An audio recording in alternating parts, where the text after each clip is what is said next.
What is up, citizen detectives, antler queens, and secret boyfriends? Welcome to the Yellowjackets Buzz podcast.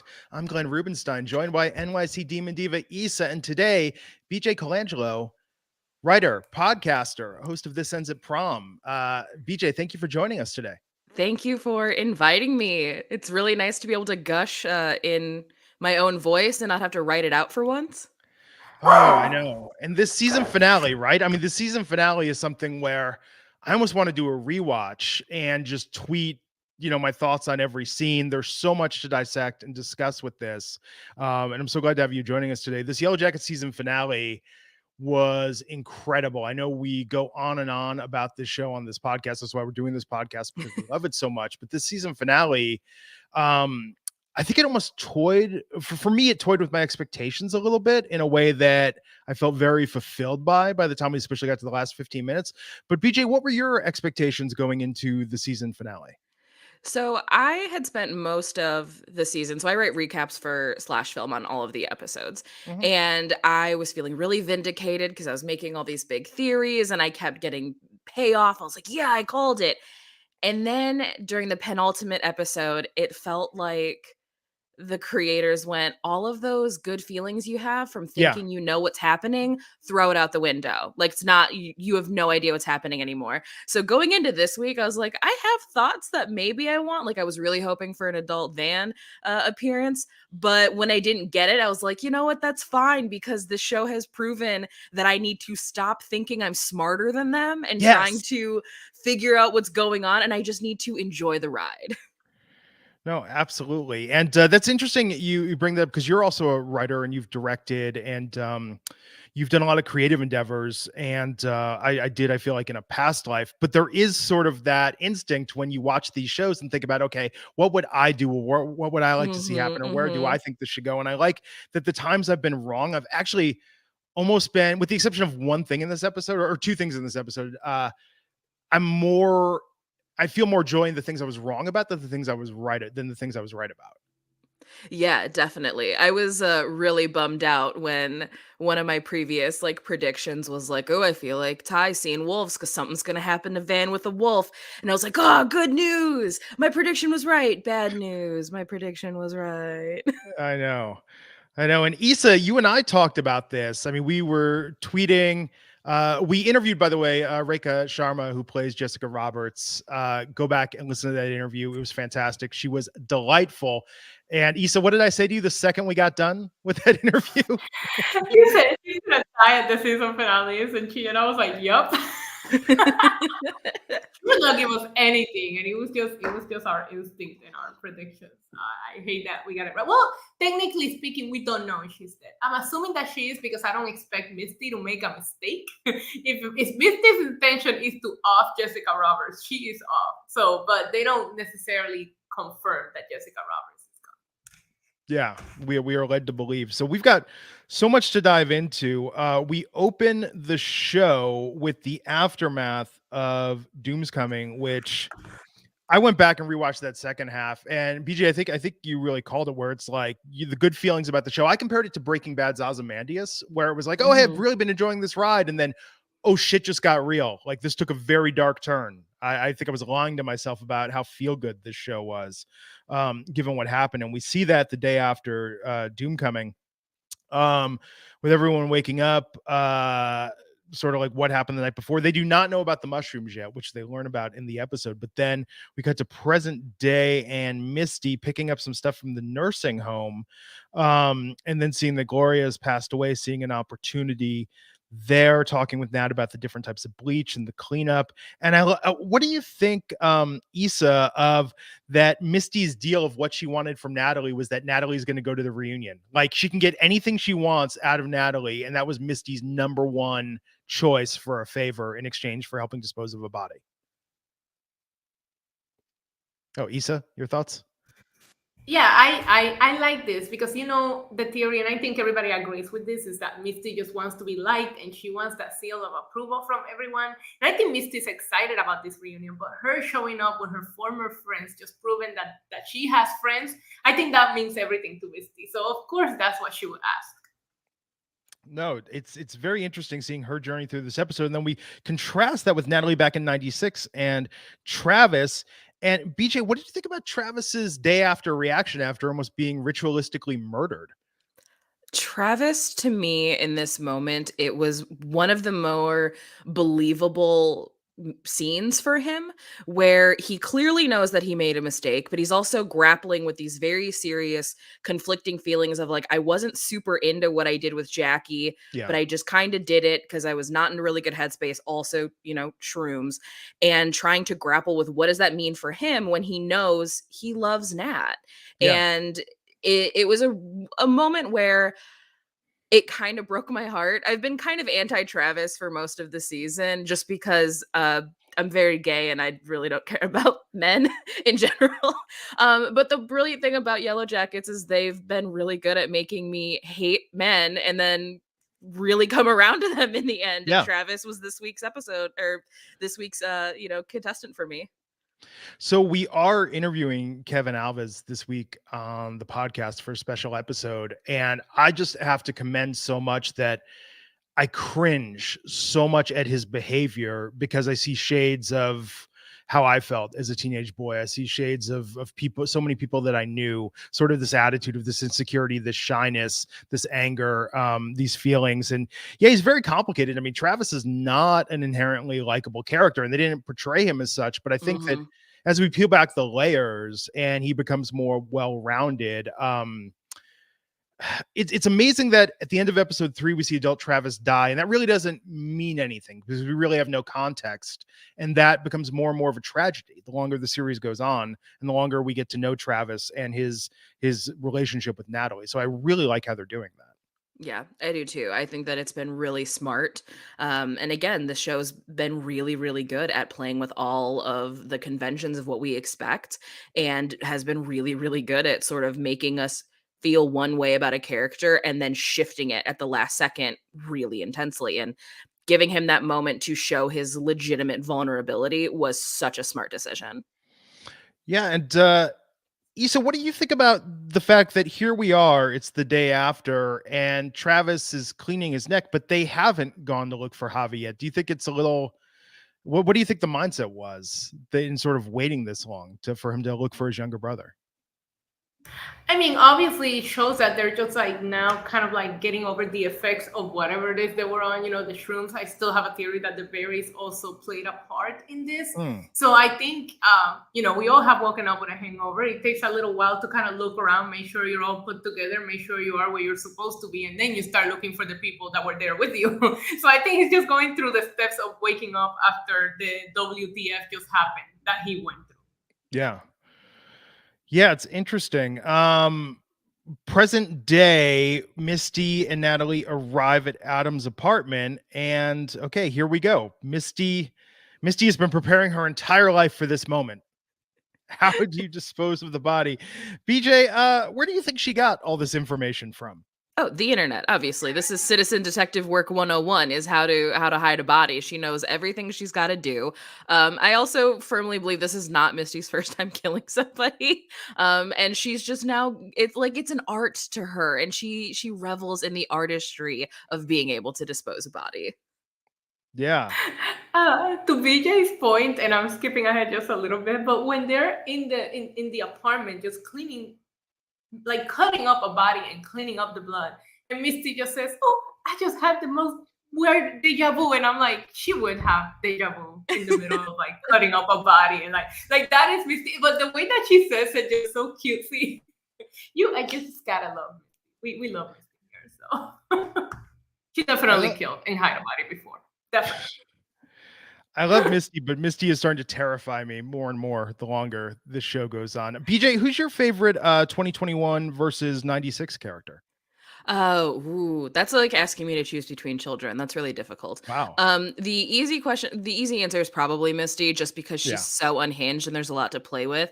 But I am a day one Melanie Linsky stan. I love Shauna. I love the arc between teenage Shauna and adult Shauna. I love everything that's going on there. I'm pretty ride or die for her at this point, and I like that she's she's just like I was at that age, really messy and making a lot of mistakes, and is now an adult that's really messy and making a lot of mistakes. And I feel seen by that. It's crazy to me. I almost worry sometimes that my love of Melanie Linsky is making me not view Shauna through as critical of a lens as I Hmm. should. And I think that even this episode and when, in the next scene they're dismembering, I mean, they're cutting up Adam's body. And even the fact that Shauna is saying some things that are going to have a massive ripple effect for Natalie in this episode, because Shauna's trying to cover her own tracks and saying like, hey, maybe Travis really just killed himself. Maybe, Adam had nothing to do with this. We all feel like there's no light in this world as a result of everything that happened. I mean, I feel like the gravity of Shauna's consequences in 96 and 2021 were really like just driven so home in this Hmm. episode, where I haven't felt that I dislike Shauna, at least adult Shauna, at any time during this series, but this episode was the one where it's like, ooh, yeah, okay, this is not good. Her consequences are really heavy. She's had a very interesting arc this Hmm. season. If we think about starting off and feeling almost not seen, definitely the most sort of in the background and at least prominence of any of the four leads in present day, to then having her affair with Adam, really gaining so much confidence and almost reigniting her passion for life, and then having it all come crashing down. It's a really interesting to sort of look at it all now that the journey is complete for season one. My feelings on Shauna are that she is a girl who knows how to be invisible if need be, but you should never underestimate what she's capable of. And we Yeah. see that in like a lot of little moments. Like you have her with Ty, and it's the pilot or the second episode where it's like, you need to get rid of this reporter, whatever's going on, take care of it. And then on a dime, she gets to the waitress like, thank you so much. Like it is like, it's so strong how she does that. And that seems to be a lot of her power as both a teenager and as an adult, as being able to play kind of both sides of that with those just big eyes. Yeah. Issa, what do you think? Where do you think Shauna's head is at now, going into this episode and getting her friends together for this reunion to dispose of the body?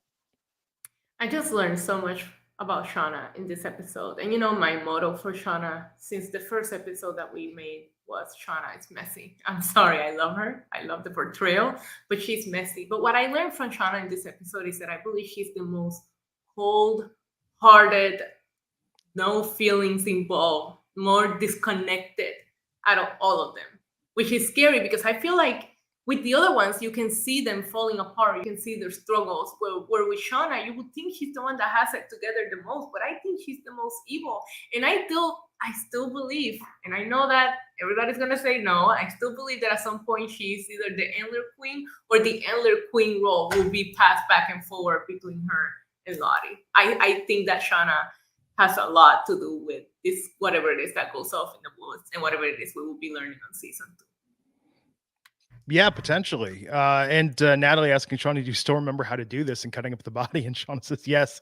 It's just like riding a really gross, fucked up bike. It was such a great line delivery too, in a way that like only Melanie Linsky can give that line. It was just incredible. She's just amazing. All of them are amazing, but I just love the way she delivers this character because she is likable. But when you Mhm. take Shauna and you write her down on paper, Shauna's not a good person. We learned from episode 1 that she is sleeping with her best friend's boyfriend. Granted that Jackie might not be the definition of who you want as a best friend, but we are taught from episode 1 that Shauna only cares about Shauna. and you Mhm. still don't and you still take her side in the majority of the situation. That goes to show you the delivery from both actresses, because I think young Shauna, especially last night, she has such a powerful moment Oh, in the she's episode last night. amazing. She was amazing. And Melanie, I mean, we can't praise her every single episode, but there's just something about Shauna that she's probably the worst out of all of them, but you just still love her. In a different way than quirky Misty. There's like a different kind of love that I have for Yeah, each yeah, one of these there's characters. definitely a different brand of evil going on between Right. the two of them. Misty's just way more in your face about it, which like I commend her for that.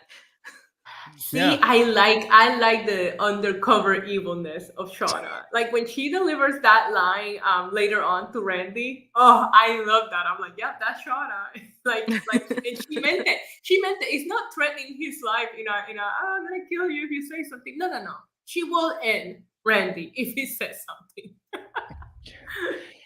And last night we pre-gamed finally watching I Don't Feel at Home in This World Anymore with Melanie Linsky. Such a good movie. It was so good. And it, like a lot of like little weird subtle parallels with Yellowjackets, whether it's the like school sports team that she's wearing, even the lawn animals that appear later in the movie. I thought that was kind of cool. But yeah, Melanie is so good, and we thought that was a good pregame. My wife shot down my suggestion of we should watch the 90s. We were looking for a film about girls playing soccer in the 90s, and I was like, let's watch Ladybugs again. And she was like, we're not watching Ladybugs again. You made me watch this before. We are not doing it again. But that's the thing. It's like before like Beckham, there was like no Bad News Bears of girls soccer. There was no Troop Beverly Hills with soccer. It's actually really interesting. It's just an overlooked genre for a sports comedy, given that soccer is like the most popular sport in the world. Yeah, but not in America is the big thing. That's And true. it's mostly the 90s especially, it was so many youth sports movies. Yeah. And you got one, maybe two girls, and they were always, 90s backwards hat girl who was really tough or like took a helmet off and it's like, I'm actually a girl. Like that's what we got. Wasn't that in She's the Man? Wasn't that? Yes, Yeah.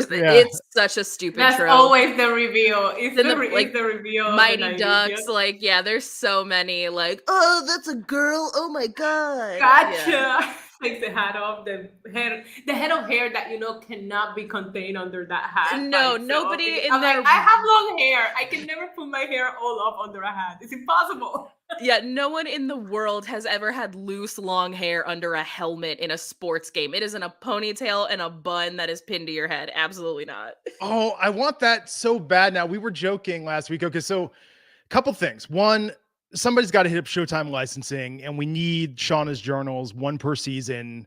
Like, hire a writer, release those, right? Like, let's do that. Go full Laura Palmer and get that out there. But I want so badly like a Yellowjackets freshman year comic book or something that dives into the backstory of these characters before the woods and before the craziness. So you're saying that now, and I'm like, yes, I could absolutely picture one of the Yellowjackets who was so serious about sports doing that, having that moment of like playing on a boys team. Like that would be a great prequel trope, that one of the characters was that passionate about soccer and competing at the highest level. But okay, so back to Dismembering Adam. We got to dive into this because what a weird transition. Back to using the turkey carver on a human being. Yeah, so the people in my life who are not watching Yellowjackets, BJ, you have this experience too. Issa and I have this. We've got all these people that follow us on Twitter because of wrestling, and they're just like, what in the hell are you going on and on about with this Yellowjacket show? Yeah, that's definitely a thing. A lot of people follow me for, I do work in horror as well. So there is a lot of crossover, which is good. But Yellowjackets is a show that really like started picking up after about 5-6 episodes, I think, is when the popularity boom really happened. It's when Succession stopped and people had something else to watch, needed something else to watch on Sundays. But I just like so many people have just been sending me memes and theories and things they find on Reddit. And I have to be like that Ron Swanson meme of like, I know more than you. Where like they're sending me all these things like, oh, did you see this? And it's like, yeah, I did. I saw this. I'm so far deep into this at this point. Like, there's nothing you can show me that I haven't found on my own. I know. I had somebody, one of my girlfriends, who just started watching it, and today she sent me a message about how she watched that scene on, I think it was episode 2 with the hanger, Ty and young Shane. Oh, and yeah, I was like, yeah. and I was like, I remember that being like the biggest, most moment, and then I'm like, that's nothing. Like I'm like, strap up, girl, because that is nothing compared to what you're going to see moving forward. But it's just funny to see the reactions that they're getting, because I had the same situation as Glenn when they're like, what is this show you keep going off about? And I'm like, please just watch it. I don't even want to describe it to you. Just go and watch it.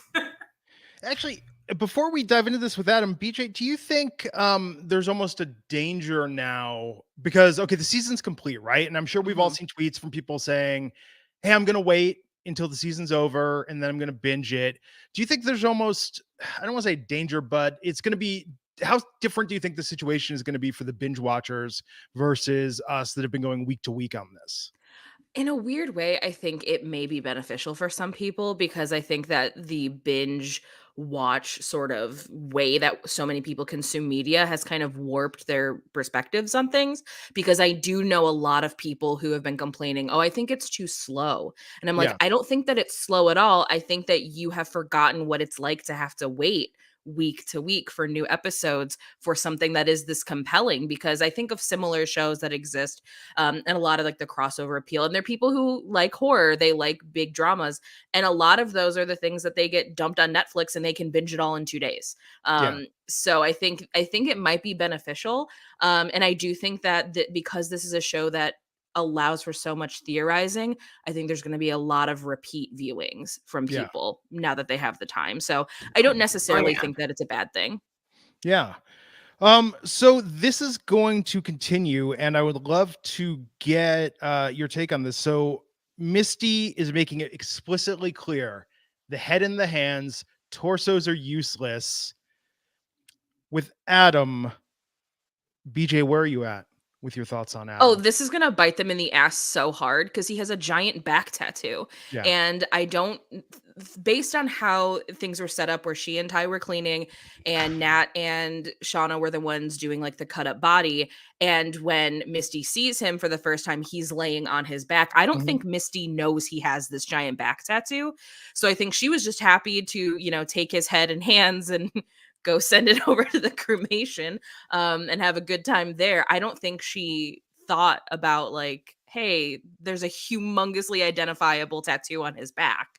I have my own theories on what that tattoo represents, but that's what's gonna bite them big time. Yeah, I'm Yeah. with BJ on this. I'm a big true crime fanatic, like our girl Misty, and I think the same way that she knew the stats about getting caught by buying cleaning supplies, we all know that tattoos are a big giveaway when it comes to to evidence, DNA, finding bodies. So I was very shocked that she didn't look into that. But at the same time, it's like I would think that because the tattoo is just so big, somebody would have said something too. But they did make it a point to make sure that we know that Misty never got to see the tattoo. So I do think the torso is gonna come back to pin them back to someone. It's coming back. The torso is definitely coming back. So we have to talk about this. Anyone that's listening to this episode, if you have not watched the finale, what is wrong with you? Watch the finale, because we gotta talk. We had people in the live react last night. BJ were like, I haven't watched it, and we were like, I'm gonna kick you What are you from the doing? channel. Like, go watch this. Okay, so I understand Melanie Linsky's comments about saying that it is a little backhanded to say that, well, clearly Adam was only interested in her for yada yada suspicious reason, whatnot. I mean, Melanie Linsky, Shauna, is very attractive. I think that Mhm. Adam being into her and the passion in their relationship, I mean, I get it. I think, and the way that Shauna, just her vibe, I think, is like so attractive and intriguing to me. What I think makes Adam suspicious isn't his interest in Shauna. What's made him suspicious was after the car accident and then the hotel. And then a lot of like weird other evidence. Like, that's why to me Adam is sus. It has nothing. I think Adam is really into Shauna? Absolutely. But there's a lot in his behavior. Okay, so we have that in the back tattoo. The actor, why am I blanking on his name? Peter Gadio? Is that it? I think that's how it's pronounced. Yeah. He does not have any tattoos. And I could tell you, and BJ, you know this from doing your own creative projects, you do not go through the effort to put a tattoo on a character, especially one that elaborate, unless there's some significance there. So I feel like Peter's interview with E! Online last week, where Adam was just a guy, I think the cast and the creators kind of played us a little bit after 9 to hide what was coming in 10 with the reveal of the cult. Mhm. Yeah, that's my theory, is that that back tattoo is somehow cult related. He's definitely part of it, because I do think that, like, I was sus from Adam from day one and had nothing to do with his attraction to Shauna. It has Yeah. everything to do with, like, yeah, it is weird that you get in a rear end and then suddenly you're like, hey, lady. Like, yeah, that's creepy behavior no matter who you are.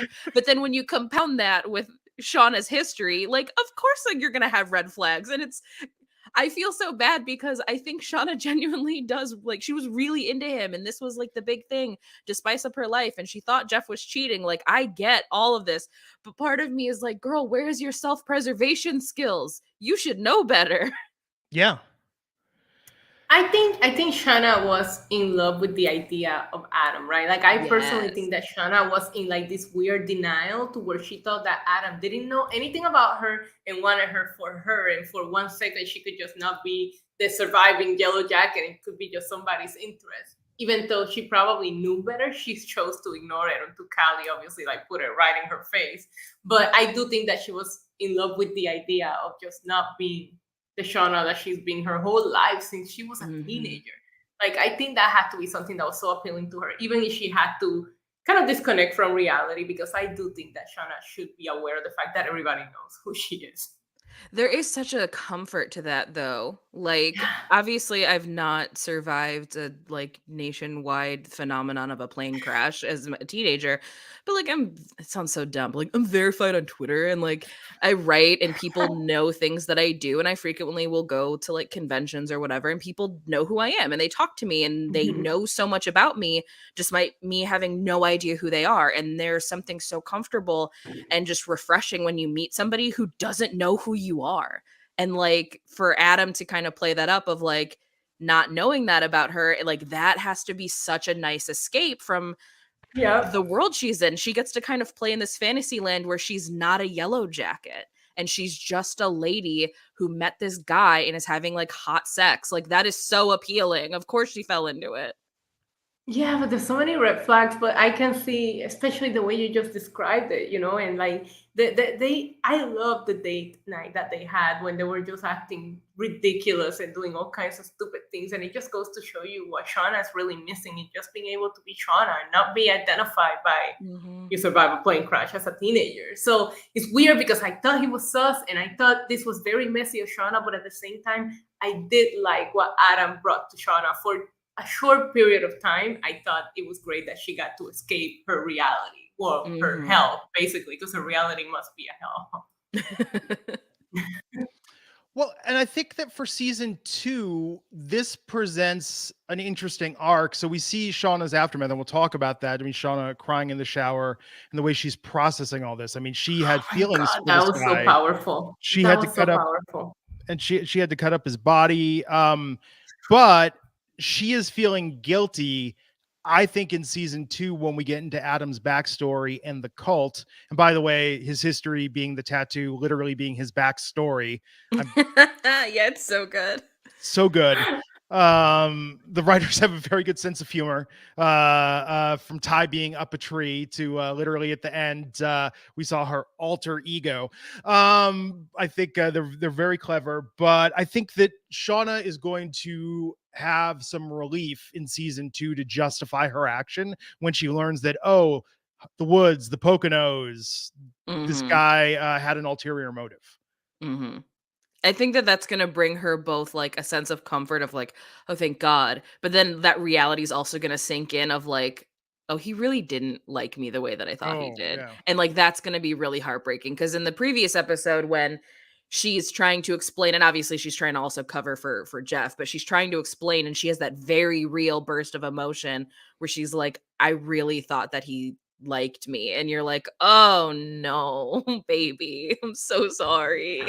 Right? I had that moment when she's telling Taissa during their grown-up sleepover, like, hey, I kind of have a lover. And I love the relationship between Taissa and Shauna from teenager, even now as grown-ups, that they go to each other for everything. But when she like feels the need to tell Taissa about this guy, I'm like, Adam really means a lot to her. And because he had died at that point and we think he's sus, I'm like, this is gonna be heartbreaking for Shauna when she realizes that this guy, my theory was, before finding out about the cult, that he was like some kind of like weird obsessed stalkery fanboy. That was my theory on Adam. I always found him sus, but I think now we really know, what was happening. I really thought he was Misty's hiking guy who wanted her socks. That was my thing. And he was the Reddit guy that was posting and saying like, hey, are any of them single? Like, but the cult thing is so good. And I think it was kind of a tip off too, right? Because you look at that tattoo and that's okay. So the Javi thing, yes, I admit we were all doing massive mental gymnastics for the Adam is Javi theory, but the cult in my mind is the only other way that tattoo makes sense. Yeah, absolutely. Okay, so back to 96 Easter egg for your summer reading list, everybody. The Magus, a novel by John Fowles that Misty was reading, I'm assuming left in the cabin. BJ, do you first? Are you familiar with this book? I'm familiar in the sense that I know that it exists and I read the synopsis, but I've never actually read the book. Issa, how about you? Same, but I just found out about it last night when I when I was freeze framing, and then I went on Reddit, and then I saw what it was, and then I looked it up, but I haven't read it. So it's from 1965, original edition by British author John Fowles. It's a postmodern novel. It tells the story of a young British graduate teaching English on a small Greek island, and he becomes embroiled in the psychological illusions of a master trickster, which become increasingly dark and serious. So there That you tracks. go. That tracks. Like, what else would Misty be reading? And so, but that, I'm assuming that was Cabin Guys. Cabin Guy would keep trying not to call Cabin Boy. Dating myself with the but Cabin Guy, that was his book. I'm assuming. I don't think that was Misty's in-flight reading material. I'm assuming. Yeah, I would assume that it's the Cabin Guy, the Dead Cabin Guy's book, because it's also like really worn. When she's holding it, like some of the cover art looks to be like it's worn off a little bit. So I'm hoping that, but I also would not put it past Misty to read some insanity like this. Yeah. And then Coach has boiled some water. We have the hungover Antler Queen entourage coming back to camp.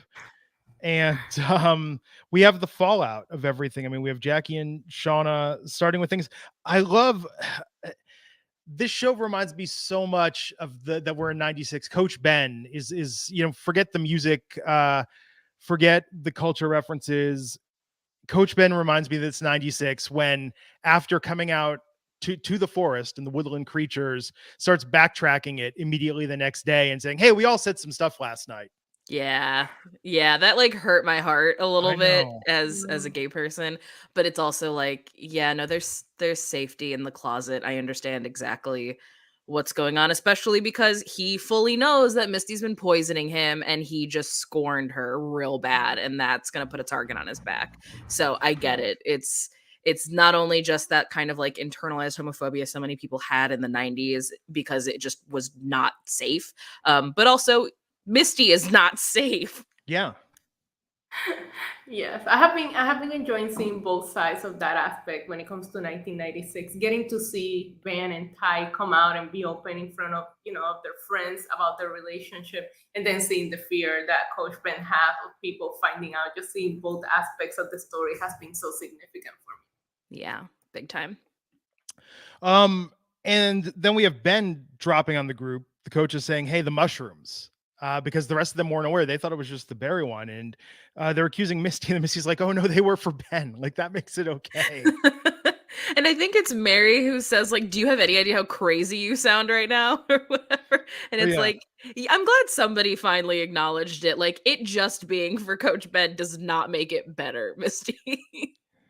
Mari and Akila are like the Rosencrantz and Guildenstern, the Jay and Silent Bob of the Yellowjackets. They really are. Yes, that's a great comparison. They're so good. Like, just the way that they drop, just like the perfect reaction, or like the way that they move the story along in subtle ways. It's fantastic. So Jackie calling out, it's interesting to me that Coach, like, nobody briefed the coach, which I think shows his lack of power, that nobody's bothering to, like, I don't want to say tattle, but nobody's bothering to clue in the closest thing to an authority figure about what happened the night before. Yeah, like, I feel bad for Coach Ben because he is, the closest thing to an adult out there. But yeah, he has no power. Like, he lost his power faster than he lost his leg. For real. Poor guy. He's never had any power. So as we were talking about with Winter Mitchell Rohrbaugh last week, the aftermath of this, it was the mix-up with the mushrooms. It was very Three's Company, sitcom, this idea that Misty had this, Mari put them in the soup, and then shenanigans and hilarity ensued. And seeing them the day after, just dealing with all this. But do you think we talked about this a little bit, and it's been discussed about the perception versus the reality of Supernatural. And if you read the interviews with creators Bart and Ashley that are out there right now, they talk about the character's perception versus providing sort of evidence both ways. Issa, have you thought more about the reality of what happened the night before in terms of, I want to get your take and then I want to get BJ's take about what was real, or was anything imagined, or did that actually all happen in an experienced way? I think it's a mixture of both, and it's probably because this show has just proven me wrong and right so many times that I can't pinpoint the whole supernatural. There has to be a supernatural element, but at the same time, everything that happened could have been imagined. You've seen their visions. Everything was just so weird. I can't, based on things that happen later on with the bear, with Lottie, with the way Ben is feeling, there is something supernatural going on. But at the same time, they're not confirming it. We just keep you debating. I'm debating myself right now as we speak about it. So I can't tell you. I personally think there's a supernatural element here. Yes. BJ? If there is a supernatural element, I'll be okay with it. I think that it'd be infinitely more interesting if there's not. As somebody who did a lot of drugs when they were a teenager, yeah, like you can see some crazy shit when you're on drugs, and it's really hard to make sense of it, so you desperately cling to anything. And we're seeing that with someone like Ty, who is being so practical about all of it, because Van even tries to talk to her and she's like, you experienced a traumatic incident, like these are the things that happened. This is where I'm bringing my logic brain, and Van's like, absolutely not. Like, no, it's something else. And there are reasons that exist in nature to explain pretty much everything that's been going on. Right. And groupthink is really powerful, especially when you're vulnerable and on drugs. So if you have Lottie, who we know is got something going on and is very much off her medication, if you have somebody like being so steadfast of like, this is what's happening and we need to do this, and you're on drugs, you are very easily going to be like, yeah, that's right. Let's do it. Let's go for it. So I mean, if it's supernatural, like that's cool. I'm down. If it's not, I'm also very excited about that. And I think that's going to lead to a lot more of the guilt for any survivors. I love that you brought that up, BJ, because as I was rewatching it the second time, not the third time, because I watched this episode too many times, I'm sitting there thinking, okay, if it was the drugs, what about Ben? Because Ben, like when she said she saw something, was before the drugs, but she was having a traumatic near-death experience. She could have been seeing the light. She could have been seeing whatever version of the I'm about to die, vision she might have had. We've seen, which we still don't know what explanation. We've seen Jackie enter the afterlife. So there is a vision to them entering the afterlife. So like Ty could have been so correct about what Ben saw, and it has nothing to do with supernatural powers. Because I'm debating everything that I think is supernatural. The one thing that I just can't explain is what happens with Ty and the man with no eyes. That is the one thing that I'm like, what is the explanation to that? But that could also be a vision that only she has, and I mean, you don't know what kind of mental illness Ty has, because this seems to be going on for her since before any traumatic in the woods experience. Right. And trauma incidences can heighten a lot of the things that go on with you. And our brains are weird. Like brains do very weird things to try to protect you. Like it is very much the laughing at a funeral kind of defense mechanism of like, your brain is like, this doesn't feel right. I don't like it. What can I do right now? Laugh. Laughter feels good. Let's do that. That'll make it feel okay. And your brain also does that when you're experiencing something really traumatic. So it could be like, oh crap, you feel like you're about to die. Let's filter something in here that's nice. Let's make it weird. Let me give you something to focus on here instead of your own mortality. Like there's so many different ways that this can be read, which is why this show is so brilliant, because I go full tinfoil hat about this, where it's like I could go into 100 different directions and all of them would make sense within this world. I mean, maybe I just grew up reading like obsessively too many X-Men and New Mutants comics, but the idea that Lottie's parents were medicating her, suppressing her gift, like her superpower, to me is the greatest X-Men origin story never written. What if there is no superpower and she actually needed these drugs? Well, yeah, I agree. It sends sort of a dangerous message, but it's a TV show. Like we have to kind of give that same sort of, huge grain of salt we give professional wrestling sometimes. Well, yeah, professional wrestling and this show both give me trust issues. So I go and believe a theory, and 5 minutes later, I slap myself like, "You idiot! That is not what's going on." I trust Ashley and Bart much more than I trust Vincent Kennedy McMahon. I feel like Agreed. that's just a good motto for life. I feel like I would trust like my garbage more than that man. I don't. Sometimes I don't even trust my dog. He bit my dad the other day. So I don't know. I trust nothing. BJ, are you watching Evil on Paramount Plus? I'm not. It's on my list of like, oh well, Yellowjackets is done now, so now I can go watch that. Yeah, no spoilers. Hey, Glenn has been telling me to watch it for how long now, Glenn? But I'll get to it now. Season 1 of Evil does something very similar with walking the line of paranormal or reality, experience. I think that's an interesting way to go, but I won't say any more about that. Misty has said, I wouldn't have tried to poison Ben if he hadn't tricked me into falling in love with him. That is the most like 17-year-old girl thing I've ever heard in my entire life.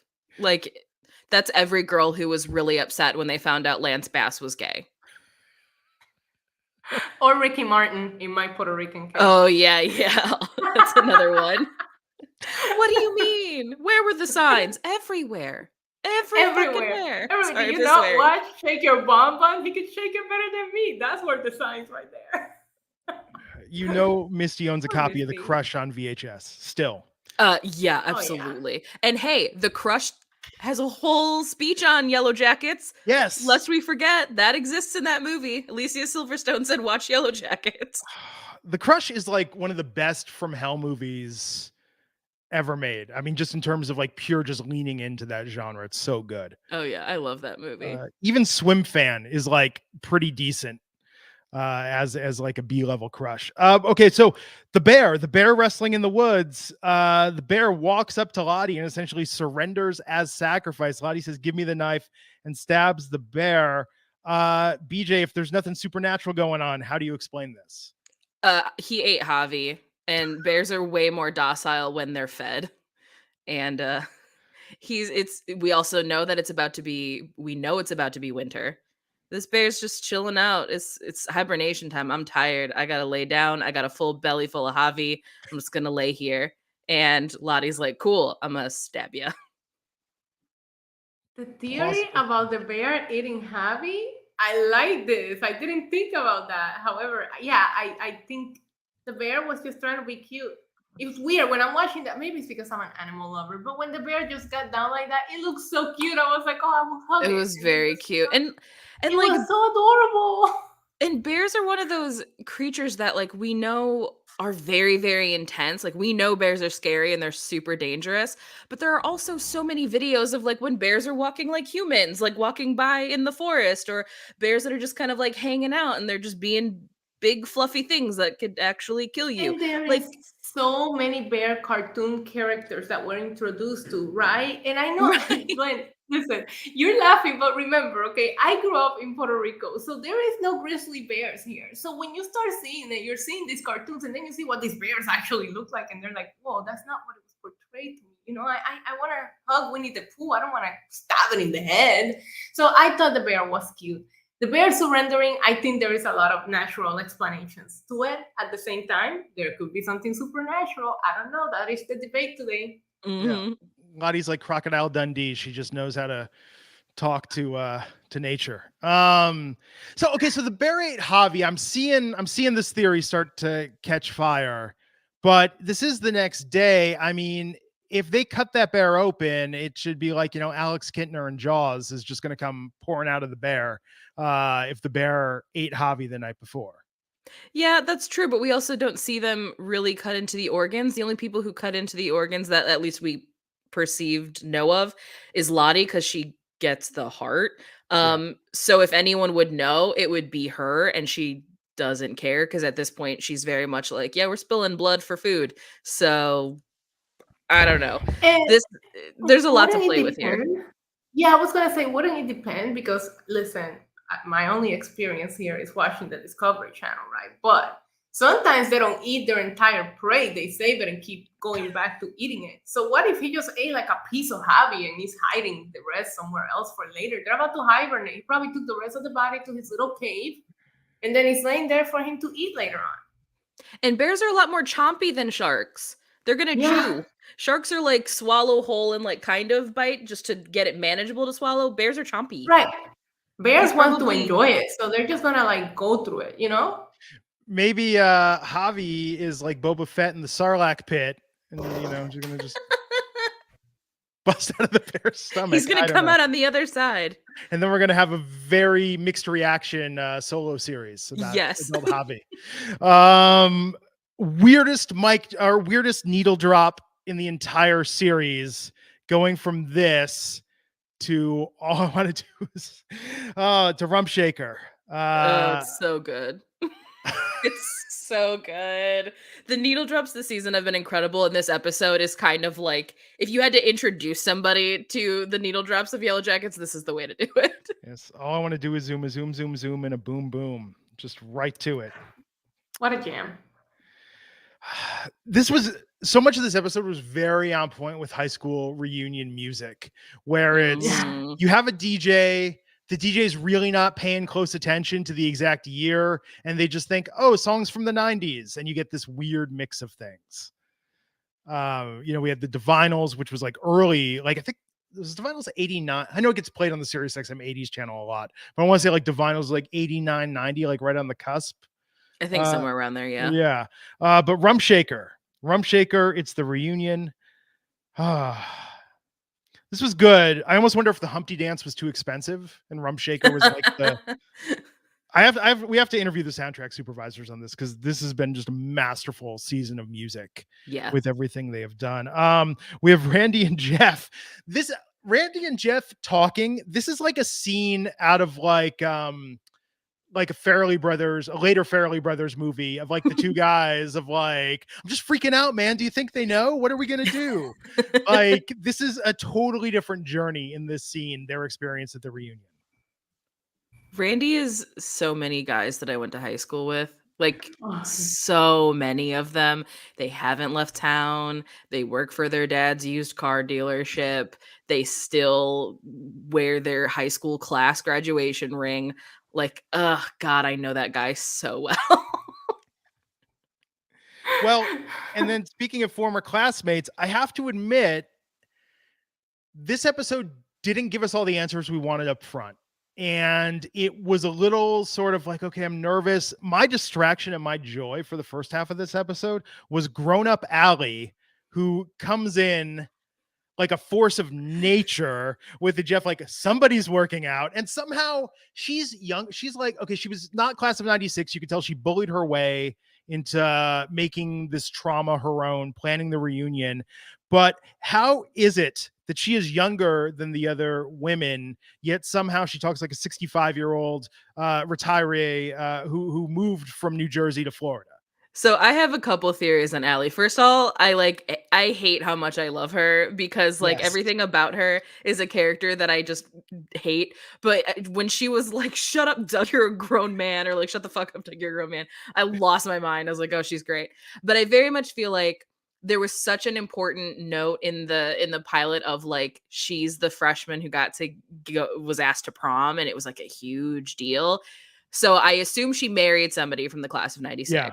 And that's, she was going to be there anyway. But because she is that person who has co-opted the trauma that she is tangentially associated with and has made it like you can tell this is her entire, her personality, that she absolutely was going to be the one that's like, I get to do this because, you don't understand. You didn't have that connection with them like I do. I was on the team. I was supposed to be there. And what is somebody going to say? No, they're going to let her do whatever she wants because you don't want to be that person that tells like the traumatized friend that they can't be involved, they can't be a part of something. So that's obviously how she got there. As far as how she talks like my Aunt Teresa, and my Aunt Teresa is like a feisty Italian lady who lives in New Jersey. Well, now she's in Connecticut, but everything she says is like, we watched Goodfellas the other day. It's like the family reunion. And I'm like, okay, I got you. I know who you are immediately. So like, she just leans into where she's from and has that like really thick Jersey Long Island accent. Like she probably moved to New York afterwards and lived in Long Island, but then eventually had to come back to Jersey because like that's where she's famous and people know her there, and that's where she gets, she tells her sad story and gets free dinner at the diner. Like I know this woman. Oh yeah, she probably gives a speech of like, there were offers to write a book, but I didn't want to exploit it. Just Oh out of yeah, respect. she's the version of if you saw Halloween Kills, like she's Tommy Doyle. Like that's who she is now. Allie finds a way to make it all about Allie. Allie is the person that when a celebrity dies, posts like the Getty Images watermark photo and then manages to somehow make the death all about her. Yes, absolutely. That's who she is. And you can even tell when she's like bugging Jeff, like Shauna and you both RSVP'd, right? Because you know that gear is turning of she's planned this big, you're going to dance in front of the picture of your dead friend and it's going to be beautiful. Like she needed to make sure that was going to work. Allie is the person at the convention or the post-film Q&A who gets up to ask a question and tells the 15-minute story that goes nowhere that's really all about her. Yes. Not a question. Just wanted to let you know that you like really saved my life when I was 17 years old and I saw this movie for the first time. That is Allie. And I hate that I love her because again, everything about her I like recoil at, but she's so funny. So great. She is I so was great. waiting for her to cross a drunken tie so we could get a continuation of the leg incident. Oh, that would have been so funny. Right? She calls it their trauma and even bond. if she would have, like, imagine just Allie just walking up to Ty and just saying, I forgive you. I know you've been through enough. Like, oh my God. Like, and I don't want to make light of this, but I feel like it's been long enough. Remember post 9/11, everybody had some tangential story of, I thought about going to New York that fall. Yes. Everybody had a story. Everyone wanted to participate. But yes, she's saying this was the chance to honor the unique bond we all share, our trauma bond. That shit makes me so angry. Only because so I have like complex post-traumatic stress disorder, so like I do have PTSD and I do have trauma bonds with people. Sure. And to me though, it just feels very like that moment to me is very like 2021 where people have learned all these therapy terms and have now completely misused them to the point where they kind of don't mean anything anymore. Like that's what's going on with her. Yeah, I'm with you on that. I didn't like it because it's like, no, you see real trauma bonds in this episode. So do not, I'm sorry, in this series. So do not use that term when we see, the relationship between Nat and Misty, and you see Ty and Shauna and how they're dealing with it. And then you have Allie. Listen, whatever. Okay, maybe she's still, experiencing that from her leg injury. But then maybe that's her trauma bond to Ty. In an episode with so many great lines, this moment when Allie says, this is the big one, 10-year reunion. Who cares? 20, everyone is busy with their kids, careers. But 25, that's reunion pay dirt, baby. Yeah, and she's not wrong. So I'm only 31, so my high school reunion was not super long ago, but it was not really a thing. My graduating class was huge. Like I graduated like 800 something people, but no one really went to it because we were like, well, Facebook exists now. Like I know what all of you are doing. I know where you all live. I know who you're all married to. I don't need to drive home back to like some weird like tropical bar somewhere outside Chicago to go hang out with people that I didn't like then. No, I'm not doing that. Maybe at my 25th though, maybe I will, because chances are will not know what they're doing because I don't follow these people anymore. They all said weird stuff about vaccines. They all got deleted this year. I don't know what they're doing. They probably won't even be alive. They're going to get killed by COVID because again, they have bad thoughts on vaccines. You know what? Allie's line hit home for me because I graduated high school in the amazing year 2000. So my 20th was supposed to be in 2020, which got canceled because of COVID. So somebody has started a group that I don't even know how I got added to on WhatsApp. But I remember when we had to call it off, somebody said, it's okay, it doesn't matter. It's the 25th one that really matters. So we'll just start planning that one now. So when Allie said that, I couldn't help but to laugh because I was like, facts. We didn't even have a 20th thanks to the pandemic. So the 25th is going to be the one that matters for me. Oh man. So speaking of co-opting trauma, Misty showing up at a funeral to talk about how she was like a mother to me. So we're like sisters. That I makes was us sisters. I was her guardian angel. The one of the most Misty scenes of the season. Like, I was cracking up the whole time because one, it is just so Misty, but like I've definitely seen this happen. One of my very, very dear friends passed away a few years back, and it was really, really heartbreaking. But like random girls from our high school showed up at the funeral and they were like loudly weeping in the middle of the wake. We're like, you didn't even know her. What are you doing? Like, oh, she was so great. Everything was so wonderful. And it's like, did you not know her? She was actually kind of a bitch. Like, we loved her because she was a bitch, but are you sure you know what you're talking about here? And what I assume is this woman's daughter kind of Yeah. has that same moment with Misty where Misty's like, oh, she was just so full of joy. And she's like, you are we talking about the same person here? And I love that. Like, that's so great. Misty is saying everything she thinks that this person wants to hear, but that's just not accurate. Oh my god. It was great. But when we do learn that Misty was also there to dispose of some Adam parts in the cremation. Yeah, we gotta get rid of that head and the hands. So genius. Such a genius idea from our girl Misty. Well, now after Ozark, I'm just convinced crematoriums are all a front for body disposal. I used to live next to a funeral home slash crematorium, and whether or not people want to know this, we smell a lot like when you smoke pork. Mm, So yeah, the tracks. use that information for what you want. Say a prayer the next time you got to dust, because it could be people. Amazing. Oh my god, this episode. So we got we get the montage now, the aftermath. Ty returns home, Natalie, Shauna taking a shower. And we see, I mean, yeah, this is affecting everyone very deeply. Oh god, like Shauna in the shower just crying. I mean, this broke me a little bit.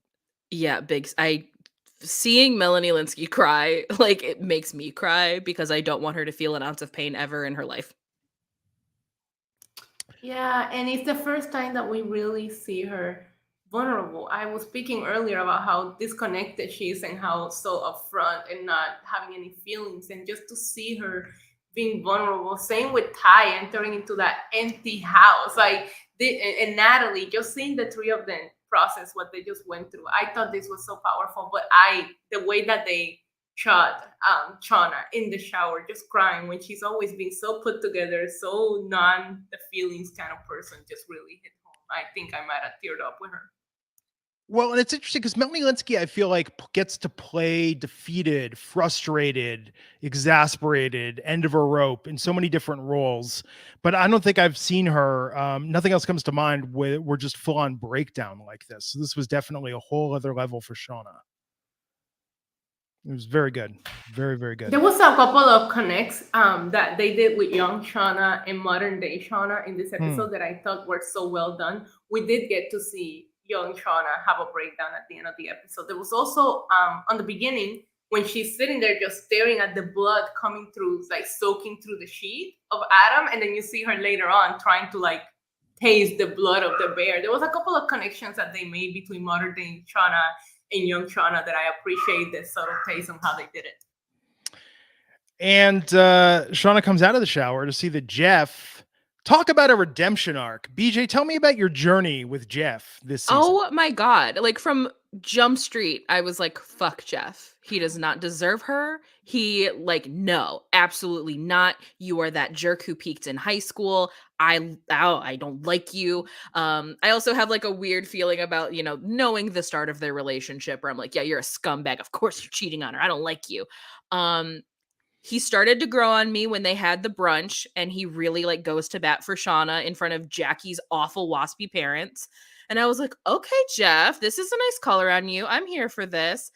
But then when you find out the truth about everything that he's been blackmailing and why he's blackmailing, but that he is willing to take the fall for Shauna and do all these things, I was like, oh, Jeff's a real one. And he really does love her. He loves Shauna way more than I think he ever did Jackie. I was like, oh man, okay. And then this episode where it's like replacement of the dress, and when Allie puts them on the spotlight to dance, he's like, "Do you want to make a break for it?" And like that was a serious offer, and she's like, "No, no, no, we can do it. We'll just get through it."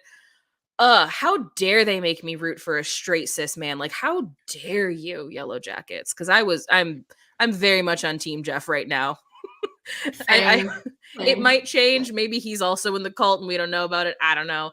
But like, he's just a himbo. He's just an Yeah. innocent little himbo.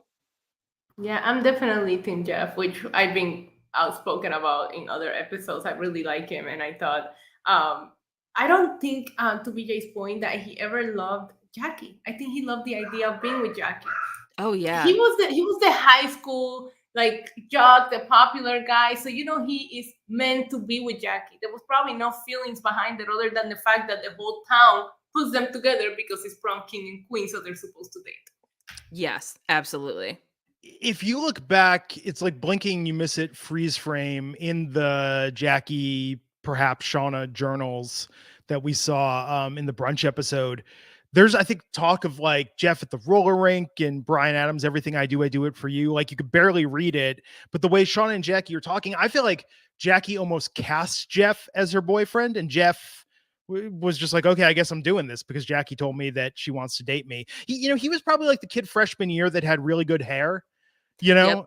That's all it and takes when you're a teen boy. Like you see that in Pen 15. The yeah, only reason that they're the cute boys because they have a good haircut. yeah, and I think Shauna was Jeff taking control, and Mhm. they do say in the pilot, again, not to defend them sneaking around and Jackie, but they do say that they were breaking up a lot. There's so much to unpack with Jackie. I mean, look, you look at Jackie's home life in that brunch episode, and that right there explains a lot about why Jackie is the way she is. Oh yeah. Like you completely understand why she is like kind of neurotic and like needing to be in control. And I like that you mentioned like Jackie kind of casting Jeff as her boyfriend, because when she and Shauna have that big fight, Shauna even says we're all just extras in like Mhm. the movie that is your life, and that's completely it. That's exactly what's happened. Yeah. So we get Taissa and Shauna outside the reunion. Nat shows up. They walk in, they make their entrance. To the offsprings, keep them separated. Oh, can't go wrong. Cannot go wrong with that. There's so many like layers to this. It's like one, it's a banger of a song. Two, I Yeah. like that they're doing a slow-mo like hallway walk like we see in a lot of teen movies, but it's into the reunion, which is perfect. Kind of gives you that Romy and Michelle feeling of when they come in. But then the lyrics are keep them separated. And it's Yeah. like, oh, this is so perfect. I told Glenn yesterday when we did our live reactions, I was like, I know they showed that scene before the show, but that's gonna be a scene that I can watch over and over again, and it will never get old. And also, can we talk about how all three of them slayed with their looks and like the attitudes in all of their different outfits? Taissa has never looked more powerful as she did Oh at my that God. moment, wearing her pantsuit. Like, oh my God, I love this thing, and then the way that Misty just like sneaks into the shot. Well, it was brilliant. Which is perfect. That's because that's who she is. Like she doesn't get to come in with them. Exactly. She tags No. along. Well, Of course, Misty would already be there taking pictures and participating in the high school reunion like Yeah, it's nothing. She was the first one there. Like she Misty's got there there. on time. And you can see, you get this picture where Chuck, the name tag, is pointing at Misty. So like Misty's treating this like a Comic-Con photo op where everyone's just posing with the survivor, and Misty couldn't be more delighted about it. She You have to loves remember it. what she said to Jessica Roberts when she gets Yeah. back to the house, when she's just talking like everybody wanted to hear my story. She was just enjoying the moment. Yeah. And then Misty coming, and yeah, we've got the three girls and Misty just sort of like not shouldering her way in, but just like, hey, okay, it's the four of us. This is what it's all about. Misty gets her moment. Yeah, it's very sweet, and I love watching like the entire series, just watching Christina Ricci and Sammy Hanratty both. even when they are not the focus of the scene, they are always doing something, and you can't take your eyes off of them. And I love when they do that slideshow and you get that shot of Misty kind of like smirking at her own picture, like, look how cute I was. And it's like, oh, you really still have some feelings about that time of your life. And Misty's so great as a character because she's certifiably insane, but I Yeah. completely understand why she is the way she is, to the point where I have moments where I genuinely feel bad for her. Well, I'm putting this out there in the universe. I'm just saying, season 2, Sammy Henratty and Christina Ricci swap roles, and nobody comments on it or says anything. That'd be so much fun. And we get essentially like Clifford with Martin Short, but Christina Ricci as teenage Misty. I think it could really elevate the season. So they get there, they get to the table, and they say, hey, let's take a photo. And then Allie, boom, like nobody blinked. No, Glenn, they don't say let's take a photo. Misty says let's take a photo. Like, how the person who thinks this reunion is a big deal wants the photo, because you can just tell Ty, Nat, and Shauna, they're just like, God, I am dying here, and I can't wait to get out of here. Okay, so here's my question: with Ty, Nat, and Shauna, who do they want to be around less, Misty or Allie? Well, I think at this point, after what they've been through, it's Allie, because they kind of owe Misty at this point. Okay, yeah, so I'm gonna say Allie as well. Yeah. Well, I don't know. I mean, yeah, I guess the devil, you know. So Mari back in '96, Misty's trying very hard to get back in the group. Mari not trusting her around the food, and Misty trying to help. And it's interesting when you look at Misty being frozen out of the group completely, and then the way that sort of plays into later. Misty turning, I didn't even pick this up until the last rewatch, the way that Misty like ratting out Jackie later in the episode as her like shortcut to get back into not even the good graces, just the graces of the group after the mushroom incident. I feel bad for Misty here, for young Misty here. And the reason why is because, okay, maybe the mushrooms being for Ben doesn't make it any better, but she left them out and somebody put them in the stew. So for them to say, we're going to keep you away from the food, is like she's not even the one that puts the mushrooms in the food for everybody to consume. Mm-hmm. And the way that she just completely cast her out, I actually felt a lot of sympathy for young Misty doing this. Yeah, I did too. I felt a little bad because, yeah, she definitely did not have great intentions for those shrooms for Ben. Like, that's not cool. But she didn't intentionally like poison everybody. I understand why they'd be a little sus of her, but yeah, freezing her out I felt bad. Poor Misty. Yes. And Shauna, who's ravenous in her pregnancy, goes to taste the deer or the bear blood, and then gets told not to. It'll make her sick, which is interesting. And then we have Ty up in the attic, confronted by Van, with what's going on. So Van talks about the not being alive, not being dead, the in-between, and feeling like something is out there in the woods. And Ty is very suspect of this. BJ, what'd you make of this? I think that Ty knows how vulnerable Van is in her current state. Like, she almost died. Like, she was attacked by a wolf and almost died. And I think that she's really worried because Taissa is the most practical person that's there.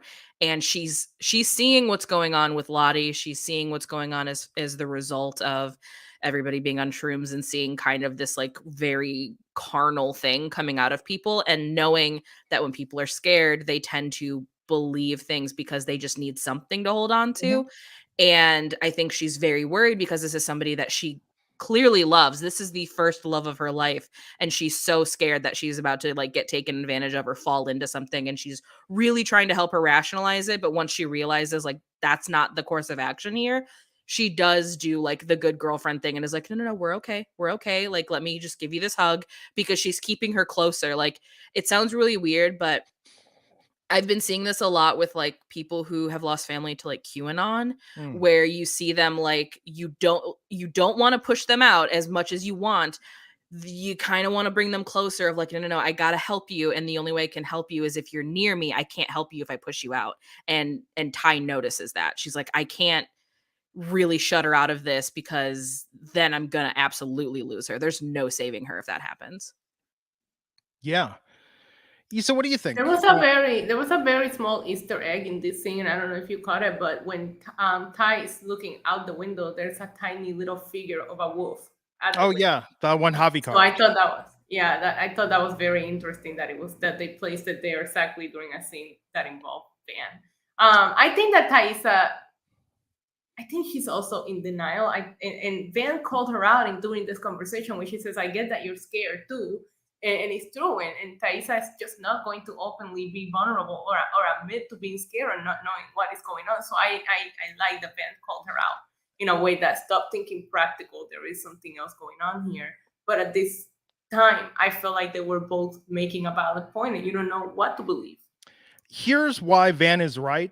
And I think that this is the canon to the show, that what Van feels is correct, because Sporty Spice is the most underrated Spice Girl, and Scully is way too good for Mulder. And I think that in my mind, And this is not biased at all, because Van is your favorite character in 1996. Van is Glenn? by far my favorite character in 96. She is also my favorite. The BuzzFeed quiz told me that I was Van, which tells me that the BuzzFeed quiz is completely accurate and makes no mistakes.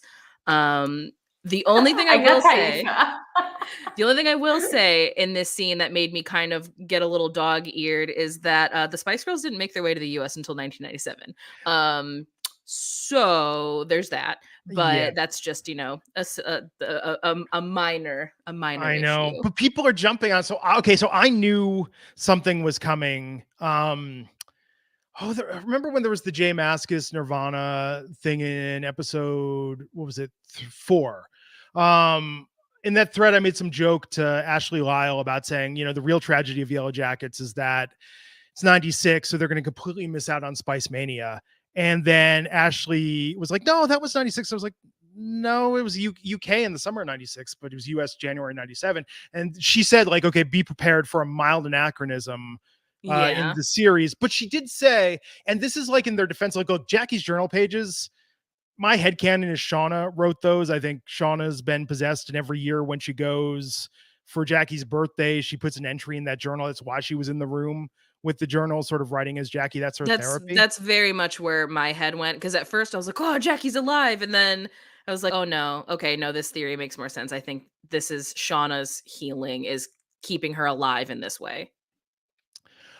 But here's what I'm going to say in defense of this. And Ashley pointed this out in her tweet, saying that some things essentially, there were issues with shifting release dates. So if you look at the original pilot script, it was set 90. Well, originally the idea was the 70s and the 90s, but then the script that went to shooting was 94 and 2019. Series didn't get picked up until 2020, didn't actually shoot until this year. I think there is a very good chance that when they were shooting it, because they just finished shooting this like September or October for a November release, there's a very good chance it could have been 97, 2022. My suspicion is that Showtime moved it up to coincide with Dexter. That makes a lot of sense. You know? So, so I think I'm giving them a pass on that anachronism. But yes, Team Sporty Spice. History has proven Sporty was the talent of the group, vocally at least. So Ty is ride or die for Van here, and I think Ty is going to believe whatever Van believes, or at least go along with it. So we've got Natalie in front of the memorial. It's not a trophy case. I mean, there's trophies, but the memorial case at the reunion. And you know, I misread this, and my wife pointed it out. I thought originally, because we see Coach Martinez, Travis, Javi, and it looks like a photo of Akila. Also, I could be wrong because the focus isn't sharp, that it's confirming that they have passed and they're not with us. And that's why they're in this memorial case. But my wife pointed out, no, because there are team photos there, and those additional photos. Yeah. Because Akila was JV, we saw in the. Yeah, she got moved up because Allie got hurt. So Yeah. she would not have been a part of the already existing varsity photos. Neither would Coach Martinez and the kids, because they would not have been in that photo, but they were in the plane crash. So yeah, they just used yearbook photos to kind of pay homage to that. Yeah. So we don't know. I mean, I'm thinking Javi's not alive, but Yeah, if he's not a bear, he's a popsicle. Like, if he's not in the bear, he's a popsicle at this point. Like, I cannot foresee him surviving that snowfall that happened.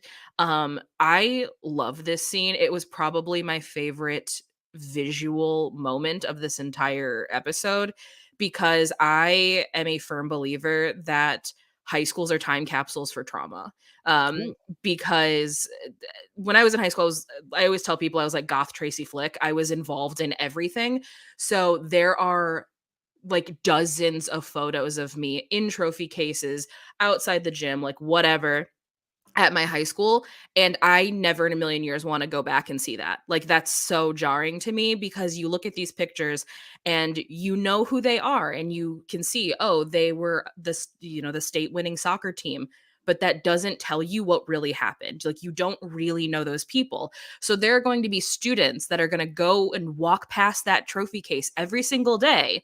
And they know, oh, this is the soccer team. They were in that plane crash, but they don't actually know them. And it is such a weird preservation of the idea of somebody. And that is like just what a high school is once you leave it. And seeing Nat kind of have to look at this time capsule of her trauma just broke my heart. It was so sad. And then for Kev to show up and just compound those feelings, oh God, I feel so bad for her all the time. Issa, what'd you think of Natalie's exchange with Kevin, and Natalie saying to Kevin that you and Travis were a lot alike, actually? Because they both loved her. That was so deep. I know. I love this scene, and I thought that there was a little bit of Juliette Lewis did such an amazing job in this episode with her facial expressions, and this was one of my favorite scenes. And it's because you can see her when she sees Kev like realize like I kind of like screw things up with this guy, and there's a glimmer of hope until his date shows up in the background, and then you can just see Nat goes through this like double heartbreak of like she's looking at Travis, she's coming to the terms because she's the only one who believes that he was murdered, coming to the terms that he actually killed himself, which we find out later that's not the case. But at the same time, the only other person that gave you a little bit of happiness in the last couple of weeks that have been a living hell, you've also kind of screwed things up with him. Like, I feel like Nat just saw her entire just life fall apart in that moment. And I think that's when she comes to the terms and the decision that she makes later on, because she goes back in and makes a toast to all friends after, after seeing all that. It's a moment of her accepting her fate. It's very deep. Yeah. And the way they played this, I really went into, we'll talk about it, I really went into that last scene thinking, oh shit, was this a one and done season for Juliette Lewis? Are they actually going to go there? Because her trajectory in this episode was so heartbreaking. I was really worried that they were going to do that. I was really, really worried. And I was not ready because of how it's also structured in this episode. I was like, I can't handle this. This is too much. We just gotten done. So after I Don't Feel Home in This World Anymore, we closed out the last 2 episodes of Reservation Dogs, and that had very tragic, something similar. And so I was like not prepared to see that happen with Natalie. But we contrasted Natalie and Kevin with then Randy and Shauna, and Randy putting up the front. Randy doesn't know that Shauna knows. Like, we partying tonight or what? Shauna getting. Oh my God, he came up to her and said, "What's up, Foxy lady?" And like BJ said, I was like, God, I know that guy. I know that guy. I went to high school with that guy, and that's exactly how he acts now, 20 plus years later. He's still that guy. Yep. Randy. So what was better? Shauna telling Randy, "I will fucking end you," and the threat if he says anything to her friends about the blackmail, that or Shauna's confrontation with Callie earlier in the season? Ooh, that's tough. That's really tough. I think the Randy one is a lot more satisfying because Callie, I can give a little bit, like, I love the mutually assured destruction scene. I think it's fantastic, but there's definitely a little bit more leeway I'm giving Callie because she's still a child. Randy's a full grown man, and you're going to act like this. You deserve everything that's being said to you right now. Oh, Randy. Randy's arc this season. And do you think Shauna thinks every time she talks to him, it kind of reaffirms her actions towards Jackie. Like, remember, like, this is the guy that Jackie thought, like, this is who Jackie thought I deserved.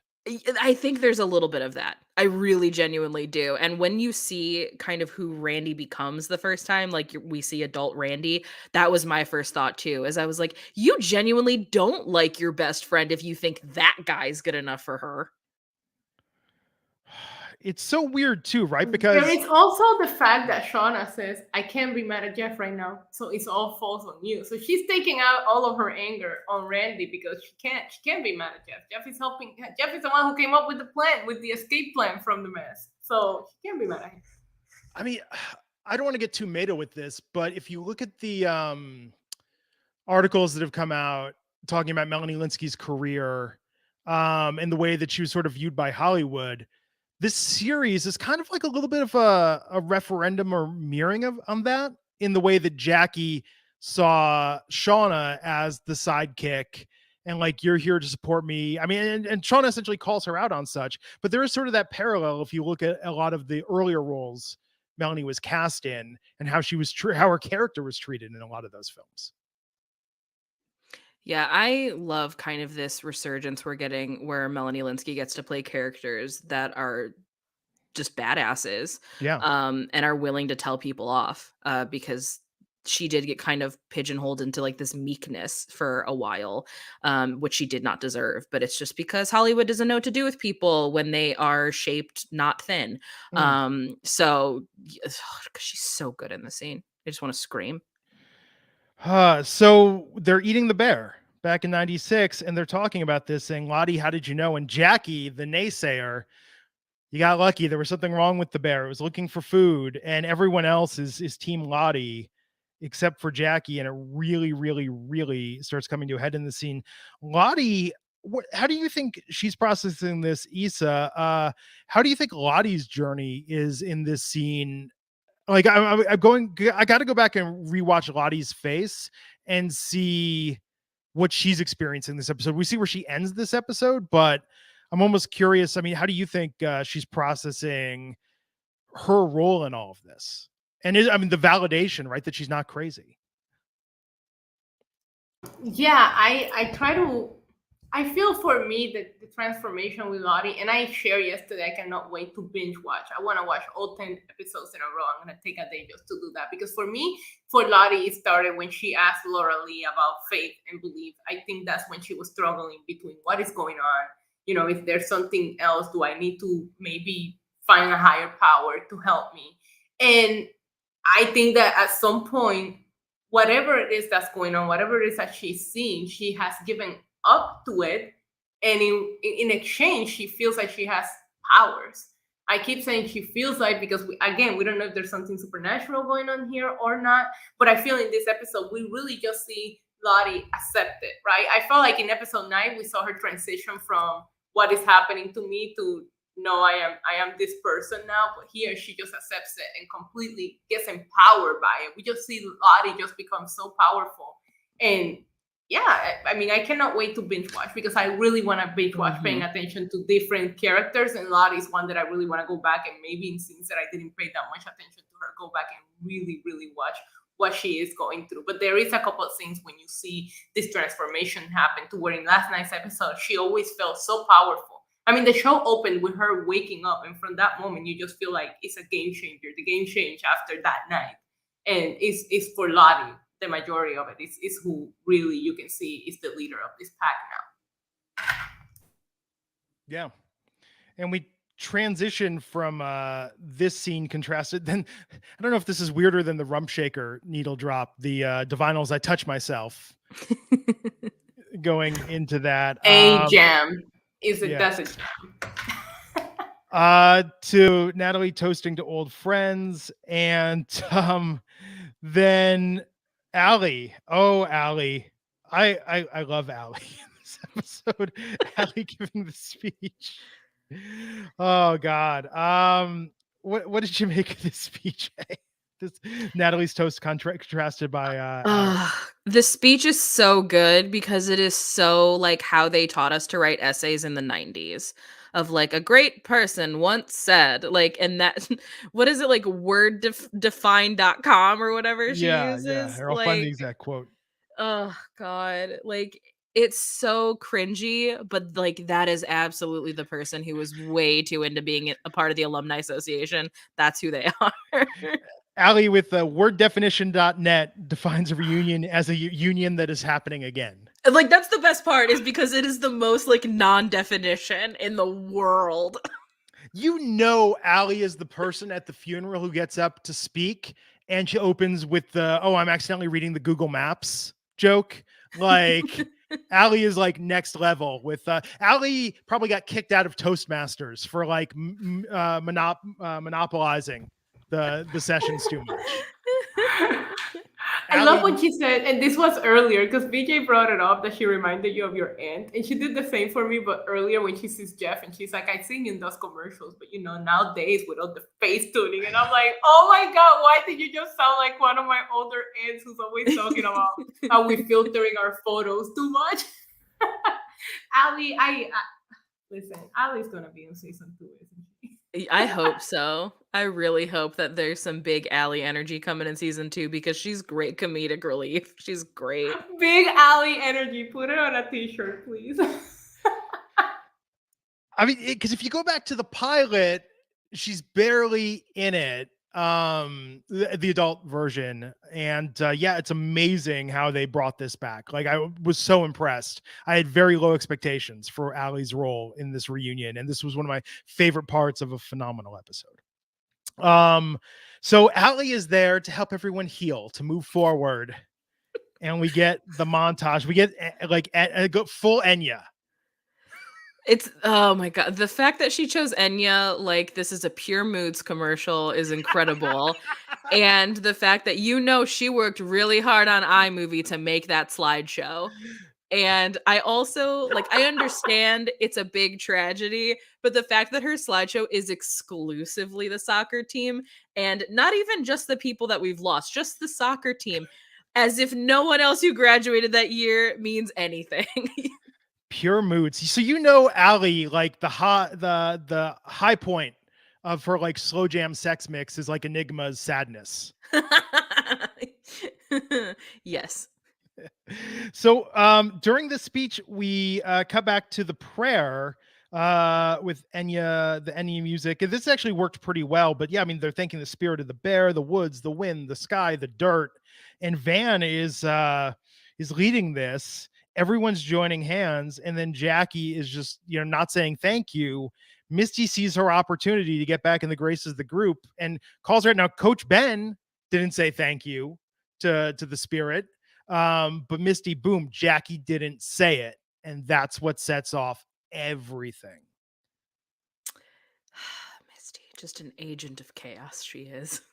Oh my god! So this fight between Jackie and Shauna, it launches off after we go back to this this montage. It's interesting how they cut back and forth between this, but it absolutely makes sense.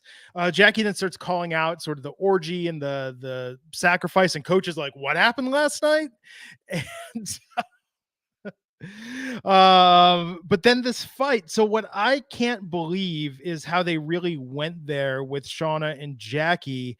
And man, everything Shauna has had bundled up, she lets loose here. Jackie reveals that she's been reading the journal. She knows about Jeff, and Jackie tries to turn the group against Shauna, but clearly everyone in the group is Team Shauna. I cannot believe, and I made this joke after the brunch episode that Jackie's mom, I was saying on Twitter, like literally flat out said, "You were the wind beneath Jackie's wings," in no uncertain terms. And then Shauna said, like, "Were you fucking quoting beaches to me tonight?" They went full beaches in this confrontation. Yeah, and I did. probably popped for that more than anything in the episode. Yeah, I screamed. This entire fight is so difficult to watch because it is just peak teen girl, I am going to say all of the things that I know are eating away at you on the inside that no one else knows about, but I know because I'm your best friend, and I'm going to weaponize it against you and make it hurt. And the fact that that is Shauna's go-to, like she goes for the throat in that situation. But Jackie bringing up Jeff, that in her mind she thought that was going to be it. Like they were all going to be on her side because Jackie is the captain. Why? Because she has influence. And in that moment, she has no influence. Yeah. Everything she said falls on deaf ears. They do not care. They are still on Team Shauna. And I love that Jackie's instinct is also to yell, "Get out," in points like, "You need to get out of here." And Shauna's like, "No, like you have no power here." And that is the moment where, in all honesty, I think Jackie accepts it. Like, I'm done. I don't know how to survive in the wilderness. I, am not a virgin anymore. My best friend has betrayed me. I have no influence. I have no power. And Jackie is somebody whose entire identity is wrapped in being the queen bee. And now that she's not, what else is there for her? Yeah. And I mean, what do you think of Zisa? I mean, she's going on, we're saying that, you tell me how to dress, where we're going to college, who to hook up with, and then drops the bombshell. I don't even like soccer. I told you last night that was the biggest betrayal of the entire episode. When she screamed, "I don't even like soccer." But I don't know. I feel like I've always been Jackie's little devil advocate on this show because I feel like Jackie, we know she is the way she is because of how she's raised, right? We met her parents. We know why she acts the way that she acts. And at one point, Jackie made a good point where he's like, "Did I force you to live under my shadow?" No. And I think that Jackie has every right to be acting out the way that she's acting out because she just wants her best friend to come clean to her and tell her the truth. Her entire life is falling apart in the woods and it's beyond her influence and the power over the team. This is your best friend, completely lied to you, slept with your boyfriend, kept so many things from you. Everything that you know is a lie. So I sympathize with Jackie here, where it's just like, I think the only person that was not on the mushrooms, I think that Jackie made sense in some of the things that she said. And I personally felt that the second that she said, "Hey, I know what you've been doing," people should have taken it easier on her. But instead, Shauna just grabbed the knife and stabbed her like Lottie did the bear. Like she just completely finished her. Yeah. Oh, I'm right there with you. I have such like a hard relationship with Jackie because like you're right. We know why she is the way that she is. Yeah. And there is a sadness to that. And I think that something that we do not explore a lot in teen cinema and television in general is the idea that yes, people, even the people at the top of the social hierarchy, they also have problems and they also have insecurities and they also have like hardships. And we get so caught up on this, like, but they're perfect and they have everything they could want. What is there for them to complain about? And it's like, no, there's plenty of things to complain about. Like Jackie is realizing in that moment that she doesn't have the community she thought she did. She doesn't have any friends, and that all of this, everything she's been doing her entire life has kind of meant nothing, because in the one moment where she needed people to be on her side and be like, yeah, it is fucked up that your best friend slept with your boyfriend. That's not okay. They're not there. And like, that is heartbreaking. But more importantly, these are two best friends having a breakup. That's what this is, a breakup. And we just definitely, like American culture, have so much value on relationships that like we prioritize like your boyfriend of 3 months over your best friend of your entire life. And watching that breakup is devastating. It is like a Marriage Story Adam Driver hitting the wall moments of devastating to watch.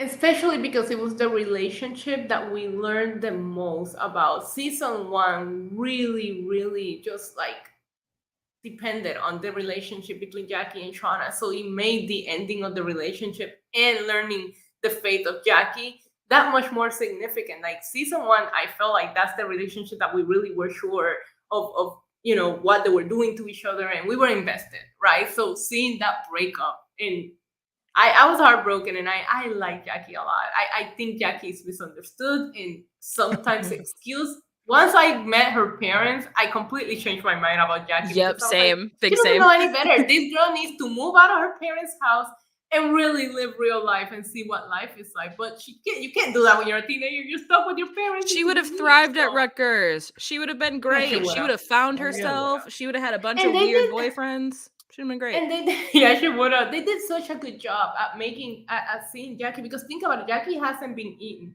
She's not surviving out there, so she does look weak.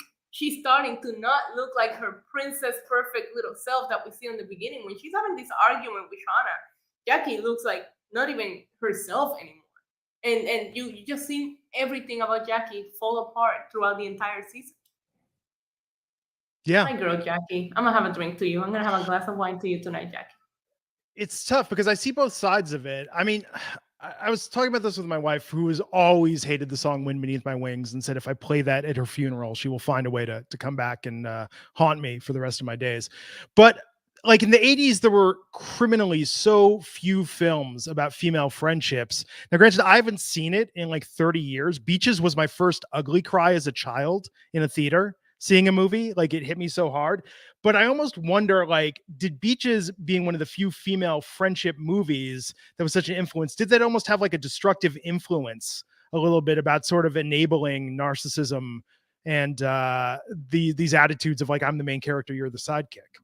I would definitely say yes. And I mean, and this is something that we see moving forward, like going back to the comparison I made with Romy and Michelle. Mm-hmm. Like, this is the I'm the Mary, you're the Rhoda kind of conversation of, oh, you're the sidekick. And there's like because the podcast that I run is about teen cinema, specifically teen cinema targeted towards girls. And we like to believe that these sorts of films and televisions, like, oh, they're just like teen fodder, they're not important, like it's, junk food cinema, but they inspire so much of how we act at that age, and how we act at that age inspires how we are as adults. And I think that because there was such a lack of like female friendship movies, then you cling to the one thing that you have. And Beaches is what Jackie had. And that is her guidebook of how she needs to be acting. And I think it absolutely has not a super great influence on her. And then we see this cut to present day. So this fight is contrasted against the photo of Jackie on screen at the reunion. And Shauna, I mean, just letting her have it. Like back home, everyone must be talking about you and the tragedy of their perfect princess disappearing. High school is the best your life was going to get. And then Jackie says, that's it. I think you should leave. And Mari with like, well, if we're all so crazy, maybe you're better off with you leaving and you going out there. I do want to talk about Jackie's behavior and an interesting wrinkle of this. But so we're contrasted this with Allie then saying this is what Jackie would have wanted, and calling Jeff and Shauna up to have the dance to Kiss from a Rose at the high school reunion. And yes, BJ, as you said, Jeff said, hey, if you want to get out of here, and he absolutely meant it. But Shauna does it, and they go out there and they have this dance in front of everyone. I mean, talk about the culmination of this story between Shauna and Jackie, this breakup, with then understanding the baggage that Shauna's been carrying all these years. I mean, BJ, what did you think of the scene? The scene is like, makes me like ill, if I'm going to be honest, because it is so representative of Shauna and Jeff's lives, where you can tell that they have trauma bonded, and their trauma bond is Jackie. And she sort of exists in this scene as like this giant beacon that is looking down upon them and is like, you are only allowed to have this because of me. If it was not for me, you would not have this dance with this confetti and people cheering. I am in control even now. Wow. And like, that is just, oh God. And I feel like Shauna being like, nope, we have to do this, is an extension of that guilt that she feels of like, no, we deserve this. And we should have to be looked down upon because she's physically higher. She's on the screen looking down on them. And like, yeah, Shauna's got a lot of guilt, and it just kind of beckons back to the conversation she has with Callie, where Callie is like, you never talk about her. And it's this thing where it's like, yeah, this is still such an unresolved issue for both of them, and they've got to face it one of these days. And the choice of song after we watched episode 9, as soon as Kiss from a Rose started playing, I was like, genius. Because you described the scene to perfection. How do you even take it one step further to make it all about what happened in the woods? Kiss from a Rose. Well, and they sang it in the woods. So Ty, Yes. this isn't just a needle drop. Like Ty absolutely is experiencing this. This is both happening. And yeah, Ty's reaction. Um, I mean, Ty just looks like she's just not interested in what's going on at all, but I'm sure that further underscores it. Okay, so cut to the next day, the next morning, the morning after, we have Misty and Jessica Roberts. And Misty talking about her evening. Jessica saying she enjoyed her stay at the Caligula Inn, but we see that Misty is gonna let her go. Jessica's finally won her over and made her case, and it was during this that my countdown started to where just when's it gonna happen? When's she gonna I thought it was die? gonna be the brakes. I thought she was gonna cut her brakes. The cigarettes was so much more Misty. But I was waiting for Jessica Roberts to just speed off and then not be able to stop. But no, because she said she messed with the car, right? She said, I filled up your tank, I filled up your windshield. So I'm thinking she messed with the car. The cigarettes is so much more Misty. I should have known better. She's like Jigsaw, like, because she gave her the option. She was like, yeah, no, I threw them out. I'm not dealing them. But Misty she knew. She was like, either she's going to say no and she's going to leave. And then, okay, she's good. She made her choice. She listened to me. She listened to the directive I gave her to stop smoking. But now that she's disobeyed my directive, she's going to pay for it. Like it's Jigsaw. Like I gave you the out and you chose not to do it. So am I the bad guy? Like that's Misty all day. That's a great example because I never thought Jigsaw was all that bad if you really think about his madness, right? So I love that. But my question is, if Misty really wanted to off Jessica Roberts, if Jessica Roberts had not taken the smokes, do you think she had a backup plan? I don't think that Misty wanted, like, death was the option, but it didn't have to be. Like that was not the only option, which is why she gave her the out of like, Right. if you listen to me and you don't smoke, then you get to You would have live. been okay. But you didn't listen to me, which means you're not believing in me as a friend and you're not believing in me as a caregiver. So looks like you got to die now. That was your choice. You made it, not me. That's interesting. I mean, so Misty, and I think we could see that explored further where, yeah, Misty does have that sort of idea that she wants to be listened to and wants to be trusted. And that's the way that you survive Misty, is essentially by taking her seriously and not just being an equal, but she almost wants to feel superior. Like she's the one giving you that guidance. Oh yeah, she's definitely the toxic caregiver of just, I'm always right, I know what's best, and you need to be appreciative of me at all times. The Misty, there's so much more there. Like I've said all along, like Misty knows who Misty is. I don't, again, I'm not gonna use, I've misused the term healthy before to describe it, but I think Misty makes it through the day easier than the other adult Yellowjackets because for whatever reason, she has set her expectations for life. She's playing the game she's playing. She's in control of what she can control, and it's terribly destructive, as we see. But did you see the interview with Christina Ricci the other day where she talks about episode 2 and puts in context with Stan that, like, for Misty, that was a game to get a guy that didn't want to have sex with her to have sex with her. That was her goal and what her entire purpose was in there. She was not delusional at all about how he saw her. Oh yeah, she fully knew, and I think she gets off on kind of like that power trip of like it's the same thing with her in the forest. She knows that they don't like her. Yeah. But she likes to feel needed by them. Like there's a sense of power in that. But her relationship or lack thereof with a guy from episode 2 is why I'm convinced that Misty has killed before. Because I feel like that is not the first time that she has brought someone home who's not interested in her. And Right. maybe they're dead. Maybe she's got a collection of heads. Who knows? Yeah. Hey, after this, anything is possible. So I called this out last night, and not to speak ill of the dead with Jackie, but if you're making a break from the group and you're leaving, you don't go and sit right out in front of where the group is. There was, I rewatching it, I felt like there was a tone of Jackie, like, okay, I'm going to go out here and start this fire.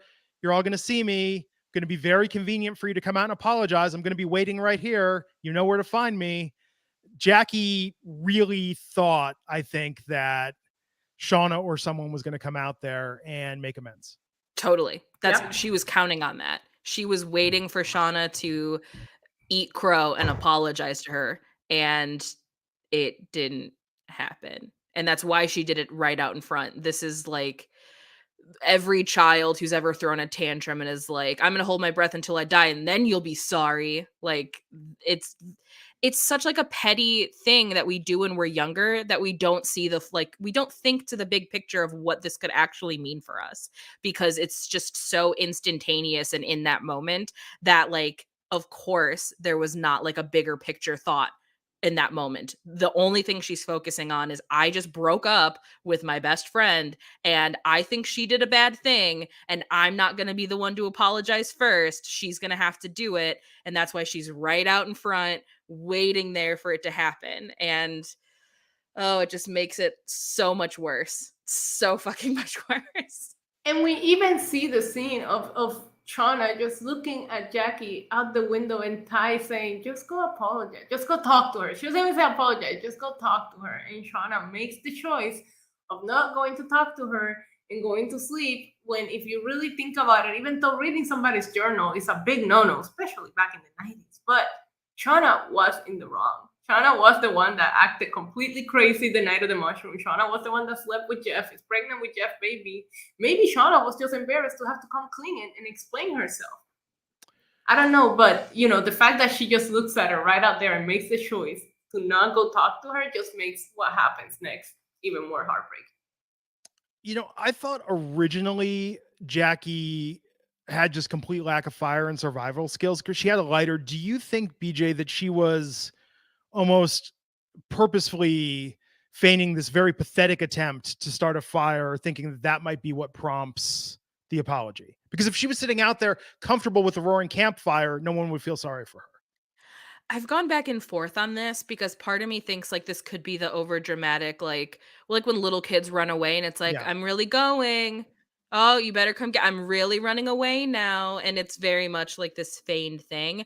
But then also, Jackie has done absolutely nothing since she got here in terms of learning how to be someone who can survive in the wilderness. So part of me thinks that like she was like, oh, I have a lighter. It's not that big of a deal. And then when it started to backfire, just her pride got in the way, because there was no way that Jackie was going to come inside. Like Yeah. none whatsoever. It did not matter the circumstances. She wasn't going to, like, her pride is too powerful to allow her to go inside. Yeah, I mean, she froze.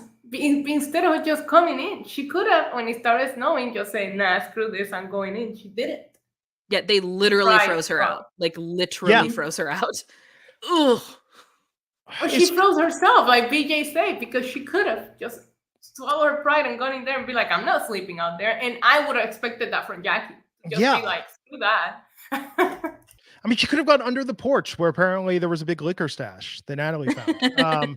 You know, I don't think she was going to hike to the, although it was daylight when she went out, she could have hiked back to the plane and had shelter. I mean, my assumption is that's going to be, if there's splitting factions, like that's going to be where the other faction camps out, is back at the plane site. Yeah, I think so too. You know? So then we have Travis looking for Javi. Natalie finds him in the woods. Travis says, I love you to Natalie, and they reconcile. But no Javi still. Like I said, I think he's either in the bear or he's a popsicle. Like those are, I don't know what else there could I said be. floating on the lake. I said floating in the lake, BJ, because I don't think they'll freeze two people out. So I think Javi, because Javi was out all night the night that it snowed as well. So something had to have happened to him at this point, right? But I don't know that they'll kill two people the same way. But I did love this scene. I did love how Travis is struggling with these choices that he made, but he loves Natalie, but he didn't want to. And the mushrooms, like there was so much emotion on Travis. It's probably one of Travis's best scenes in the entire season, because I love when he finally tells Natalie that he loves her, but there's that guilt of what he did the night before that just don't let her, don't let him even look at her. You know that he really does love her. Well, and I'm telling myself for Javi that the horror of Shauna channeling Bray Wyatt and telling him to run with that growl. Oh my God, yeah. Javi made it all the way to Toronto and is fine. He was that scared. Love that. he did. He started to run, and we don't know where he went. We don't know where he ended up. Maybe next season we He's still find out. running to this day.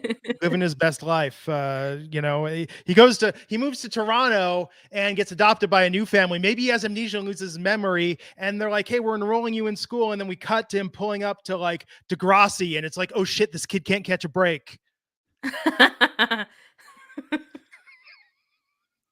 What a stretch. I love that. Love that. That's my new favorite Javi theory. Yeah. So this was great I think it's very interesting, and I have to look into this more. I was talking about with my wife that it's very interesting that the recurring love theme for Nat and Travis is Ultravox's Vienna. It's a very, I don't want to say an on the nose choice. It's a very inspired choice. That's what I'll say. And it cuts well. If you're cutting a song where you want the verse to blend and then build to that chorus, like Vienna is A+. Yeah, but this was very good. But then, oh my God, this was so heartbreaking with Natalie cleaning up her hotel room. And at first, I thought, is she going to get out of town? What's going to happen? And then we realize what happens, and it just makes it all the worse in our cut back with her and Travis reconciling in 96. This was just so tough to watch. The last, 15 minutes of this episode were just absolutely incredible with the plot development that happened. We cut back to that with Jessica Roberts, who's been smoking a fentanyl-laced cigarette. Again, we don't know if she died. At the very least, I want to see 1996 Jessica Roberts in season 2, just to get a little more backstory in the character. But then she said her last words, calling Misty a bitch, legendary. But I could also absolutely see Misty showing up with like Narcan and like reviving her and being like, see, this is why you listen to me. Like I could see that in a heartbeat. Oh my God, yes. If this was a network show that had to fill 22 episodes a season, like 100%. Like Jessica Roberts, they would not be done with, but I don't know. I don't know for season 2, anything that can happen. Love this. Jeff and Shauna hanging out, watching TV, talking about getting a cat. And Jeff, man, talk about knowing who you're married to. Like now it's an inside joke. That cat better behave or it's ending up in the chili pot. Well, now Shauna knows that he knows, so he feels comfortable enough to make those jokes. Yeah, and then she calls him a weirdo, and I'm like, shut up, Shauna. You know he's not a weirdo. He's speaking facts. I like seeing Shauna happy. And yes, a lot of bad things had to happen. But I feel like given that they were in marriage counseling at the start of this season, like seeing where they started versus where they end up, I'm very happy for them in their marriage. But poor Callie, who then comes in and is like, oh, I'm just going to have a fun night with my parents. But then we're interrupted by a news story that her lover, who it's got to be weird. It's got to be weird as a child to like bump into your mom cheating on your dad. But she knows who he is and that he is missing. He has not been since Monday. So the reunion was a Saturday. Adam died that Saturday morning. That week, the kidnapping, I think was it kidnapping or not the kidnapping? The blackmail was the Friday, was the night before. Jeff hasn't been seen by people since Monday. It has been an eventful week. Oh, you know what I was going to say, speaking of Adam gone missing, is that I'm curious, and I hope they go back to this on season 2, because Misty said she took some of his things to make it look like he went on a trip. So I really need Misty opening the bag and finding a lot of dirty secrets about Adam, because we don't know what it is that she took. Yeah. I mean, this is further setting it up, and we're going to really, really get some stuff there. We'll talk about what's up with Ty. Oh, in the past, we go to Ty telling Shauna, like, hey, just go out there, bring Jackie in. And then in addition to the missing man, we get the election results cutting through, and the election results are cutting through with Simone and Sammy going back to Ty's house to pick some stuff up at a time when Ty is not there. This back and forward was insane. The way they edited this was just beautiful. So BJ, what was your prediction? Because when Sammy said he was going up to his room and Simone was going down to the basement, I knew something creepy was going to happen. I thought we were going to see a scarred up adult van in Sammy's bedroom. That was my prediction. So I did think that Van was going to be in the house at some point, and I wasn't 100% sure where, because I've definitely been one of those creepy people on Reddit who people have been like, look at this photo that Sammy drew. Why does this one have Yes. red hair? Like, so that's been a big part of it, which then is making me, I'm still like kind of hung on that. So when Simone finds the altar, like part of me in the back of my head is like, I don't know if Taissa is the one who put that there, or like, did Van put that there, or did one of the other cult members put that back there? Is this how they're trying to get Taissa to join them by being like, look at the power we have, we can make you win this election? Like, again, this is a show where there are 100 different theories and they would all fit. Yeah, no, I was preparing myself. I said a little prayer to the wind, to the dirt, and to the sky, saying, "Please, Julia Stiles with some face scars up in Sammy's room." Like that's how I wanted this to end. I thought it was gonna be Biscuit. I just didn't need to see it the way that we saw it. But I thought she was gonna find the dog in the basement just half eaten, and I was not ready for it. And I was not ready for what it is that we found. Love the theories that maybe she didn't put it there. Because think about it, the spill written on the wall and all that, that could have been the cult. That could have not necessarily been the whole race to Senate. That could have been, Van or Lottie or people attacking her, and she just blamed it on the race. Yeah. So we do get Simone in the basement, and in any other show, we would have seen blood in a collar, and that's it. But oh no, she crawls through a vent using her phone as a flashlight and find Biscuit's severed head, Biscuit's heart, the symbol drawn on the wall. Do you think that was Biscuit's heart? You don't think that heart was too big for a dog's heart? It's too big for a dog. No, I googled dog right? hearts. No, it's not. I think that's too big. I'm sorry. Okay, it's either Biscuits or Adams. It's either Biscuits or Adams. Yeah, that's where I'm at. Because it seems like there's multiple tokens, because like we have Sammy's doll, we have Biscuit's head, and then the heart obviously doesn't belong to Sammy or to Simone, but the heart also belonging to Biscuit, like that feels like they're too similar, like it would need to come from a different place. Right, which is why that's exactly what I was thinking. Which is why I'm thinking Adam, or I don't know, maybe some random person we've not yet met. Yeah. Right. So she finds this. Look, we were saying back when Biscuit went missing in episode 8, it was like Ty ate Biscuit. Like this is actually worse. This is actually worse than I think what any of us were predicting, right? We knew the dog was dead, but we didn't. I mean, severed dog head at an altar. See, again, BJ, I come back. I like your idea that it's the cult of someone else, but again, it's Ty's alter ego, the disassociative episode. I mean, because we also, one of the theories that I have going on in my brain is because when we see that she's won, there's like that smirk she gives that is like a very knowing smirk. Oh, it's fantastic. Tawny Cypress, just chef's kiss. Oh, she's my favorite. I love her. She's so wonderful. But part of me thinks like this is that like the the bad one and the nice one of Taissa's personality that Sammy describes, that the bad one comes out when she's about to, forfeit the race and then doesn't. Part of me feels like that bad one is starting to come out more than she had realized, and like that smirk is the bad one, like again showing out, similarly to when it popped in and was like, no, we're not done with this race here. Yeah. That's my working theory that I think is the most like in line with what's possible, but it's also fun to think of just the absolute insanity. Yeah. It's really nuts. And somebody in the chat is mentioning how Glenn is Googling dog hearts. And I just want to say, last night we Googled the size of bear hearts. So our Google search history, thanks to it's so fucked up. Like, yeah, it's the things I've looked up for this show. I mean, thank God other people are doing it as well, right? Because right. But yeah, the smile on Ty's face. I mean, I think Ty, I do think it's a dissociative state still. I do think it's a split personality. But to what you said, BJ, about the drawings, yeah, the red hair, the whole thing, the group of people, like I think bad Ty is absolutely still in league with Lottie. And like I said, this is going to run 5 seasons. Season 5, Ty Turner for president. Let's make it happen. Let's go all the way with this. The way that we go from Tai accepting her loss, like you see her take that phone call earlier in the episode from Simone, she's completely defeated. And as soon as it's announced and that whole attitude changes, almost like possession, like something just takes over her and Tai is now in power. I think we haven't even scratched the surface with Tai's character in season 2.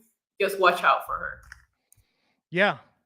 This was very very almost Rosemary's Baby, sort of The Omen, like trying to think of like all the great creepy Satan worshiper cult movies, like the look on Taissa's face in that scene, that satisfaction when she won. There's something about Tawny Cypress. I don't know if it's the lighting of her eyes, but the fact that her eyes are that rich brown, but almost have like hues of red, a little red in them sometimes. Like I love that. It's something that's really popped to me upon rewatch. She's so good. Okay, so we've got Natalie with the gun. We've got but before we get to that, oh my god, this scene. Jackie outside by the fire. Shauna goes out, come inside. There's hot chocolate. Lottie and everyone saying that we love you. And then we pause on this beat of Jackie looking. Speaking of Rosemary's Baby in those movies, I thought they were about to ritualistically murder Jackie. That's what I thought was about to happen in this moment. Me too, into the hot chocolate. They had me into the hot chocolate because we know they don't have hot chocolate there unless Misty had it hidden somewhere with the mushrooms. I had a feeling that this was Jackie's final visions before passing on, because Shauna was way too calm when she approaches her and is like, "This is stupid. Come inside." I was like, this isn't real. This is fantasy. Yeah. She is fantasy booking what she wants right now. Definitely. And what does she want? Everybody to be at her, like love her, and she's the powerful one, and that's the vision that she sees before she enters that afterlife. Everybody's saying, "We love you, Jackie." I was like, oh man, that's such a Jackie visual. Like I wonder if that's what you see before you pass away, like your afterlife is how you just see things perfectly. She not only needs everyone to love her, but she especially needs Shauna to love her the most. Yes. You're the best friend I ever had. You know that. Which is, that's the repeat from what Jackie says to her at the parties. Like, you're the best friend I ever had. You know that, right? And it's like, oh, just twist the knife in my heart harder. Why don't you? There's been some things that have scared me in this series. This was the most uneasy that I felt at any time in the show. And because there is something, it's a little bit of foreshadowing. We start talking about the cult. Like, I mean, there have been lots of instances, especially in movies of cults, they talk about love. Well, I'm thinking about the movie Bad Dreams for some reason. At the beginning, they're talking about love and then like ritual suicide together. But this idea that they're talking about love, and that's why I was just like, oh shit, this is very unsettling. And then Laura Lee pops up and says it's not as bad as you thought it would be, is it? And then we pan, and the guy in the cabin, credited in the credits as Hunter, saying, "We've been waiting for you." BJ, because of the way this is contrasted by Shauna waking up, was this Shauna's dream or was this Jackie's death vision? I think this is Jackie's death vision. This is the in-between that Van was describing earlier. And it is just spliced with Shauna having that like the only way I can describe it is like that maternal instinct of like my baby. Like it's that sort of reaction where she can just sense that something is wrong, and that's why she's woken up from like a dead sleep. And I think it's just kind of that melding. I don't think that this is Shauna's dream. I think that was, we were seeing Jackie, and Shauna is just the one that's waking up. Like I think she wakes up when Jackie dies. Like I think Jackie passes and that vision ends, and Shauna wakes up because she has that like innate feeling inside like something's wrong. I have to get up. Yeah. And she goes outside, and Jackie is frozen to death. And Shauna's grief in this scene. What an amazing unbelievable scene oh my god, I felt it. I felt everything that she was feeling. The way that she delivered that scene was absolutely incredible. Oh yeah. Like between the abortion attempt and this one, like, I just like it. What a good cry. Like, that sounds so bad, but, like, it's such an authentic cry, and the way that Taissa just, like, wraps her to, like, ch you need to kinda slap a little bit of reality into people of, like, you can't keep shaking her, like, you need to just feel this really quick.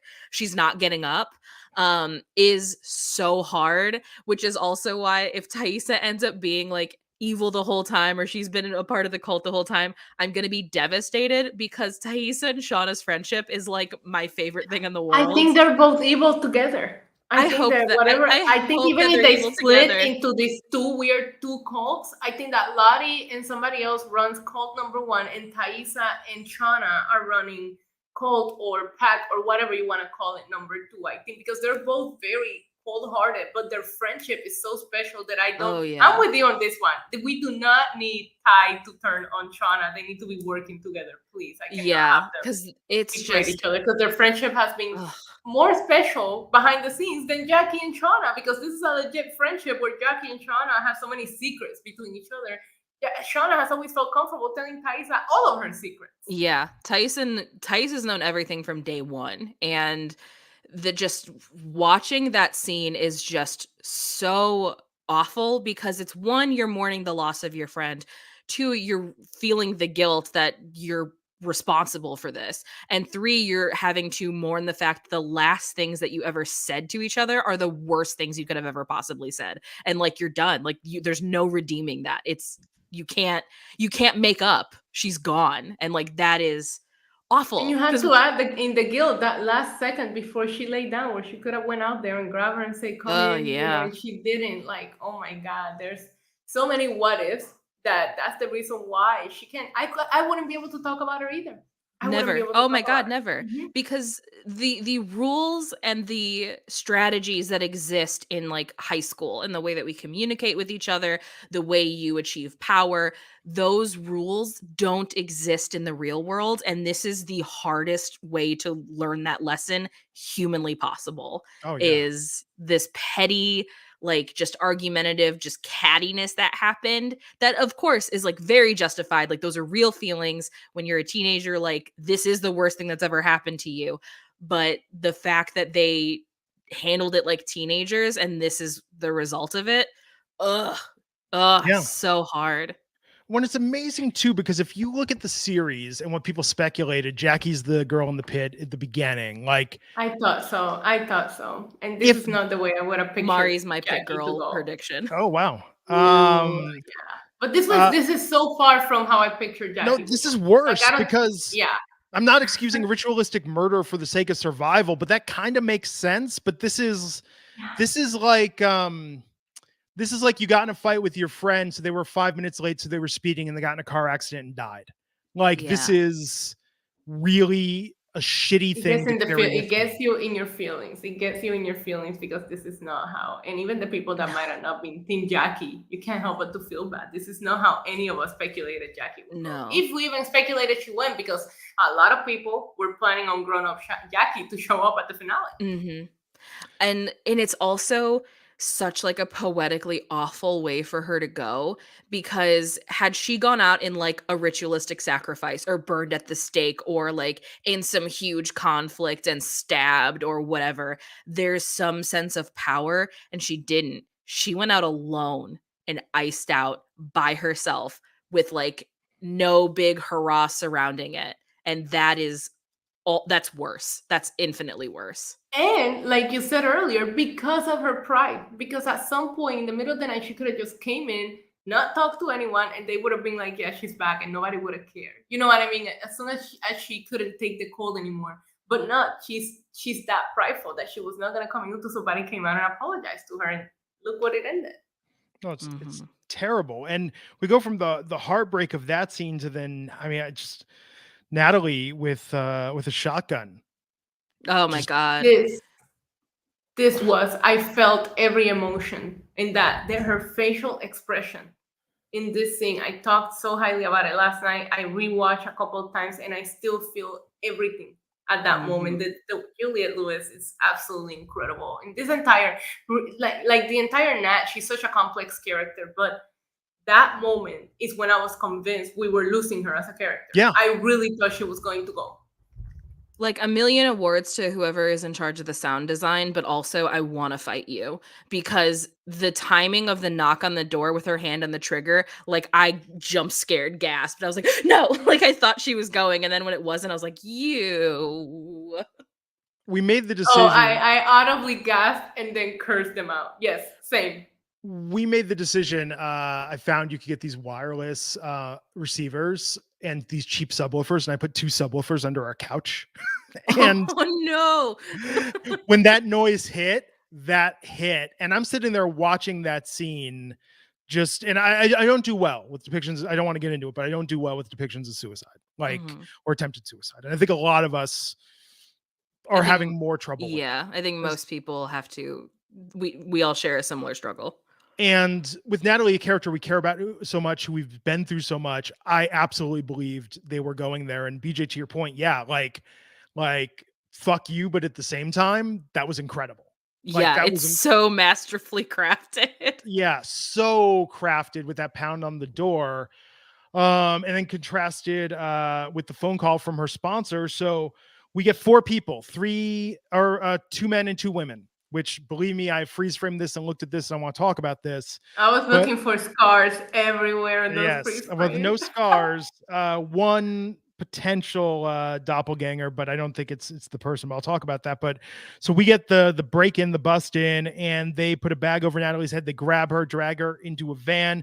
We see a guy who's very polite, just sort of standing there, and he's got a necklace, which they're probably on Etsy already, of the symbol across his neck. And contrast this with the phone call from Nat's sponsor saying, "What have you got me into? I looked in the bank account. Who the fuck is Lottie Matthews?" And the drive away. That line. Oh, it's so good. So good. And I can't believe that. Like, I thought of all my predictions of where the series was going, I thought this was one of the more little off the wall ones I had, that were going to have a cult or something involved. But then again, if you've got somebody that sees the future and got you through 19 months in the woods, look at the day and age we live in. Everyone's looking for answers. Like, that's an industry, you know, that has power. Of course, people would be seeking that. So we get that drive away, and then we go back to the 90s. And then we get Lottie with the bear heart going to the carved out stump, or the hollowed out stump, and delivering that as a gift, flanked by Van and Misty. And then we get the lines, which everyone going to Google Translate, Versailles le sang mes beaux amis, and let the darkness set us free. So in French, that means spill the blood, my beautiful friends. And the reign of the Antler Queen is fully begun as the season ends. Wow.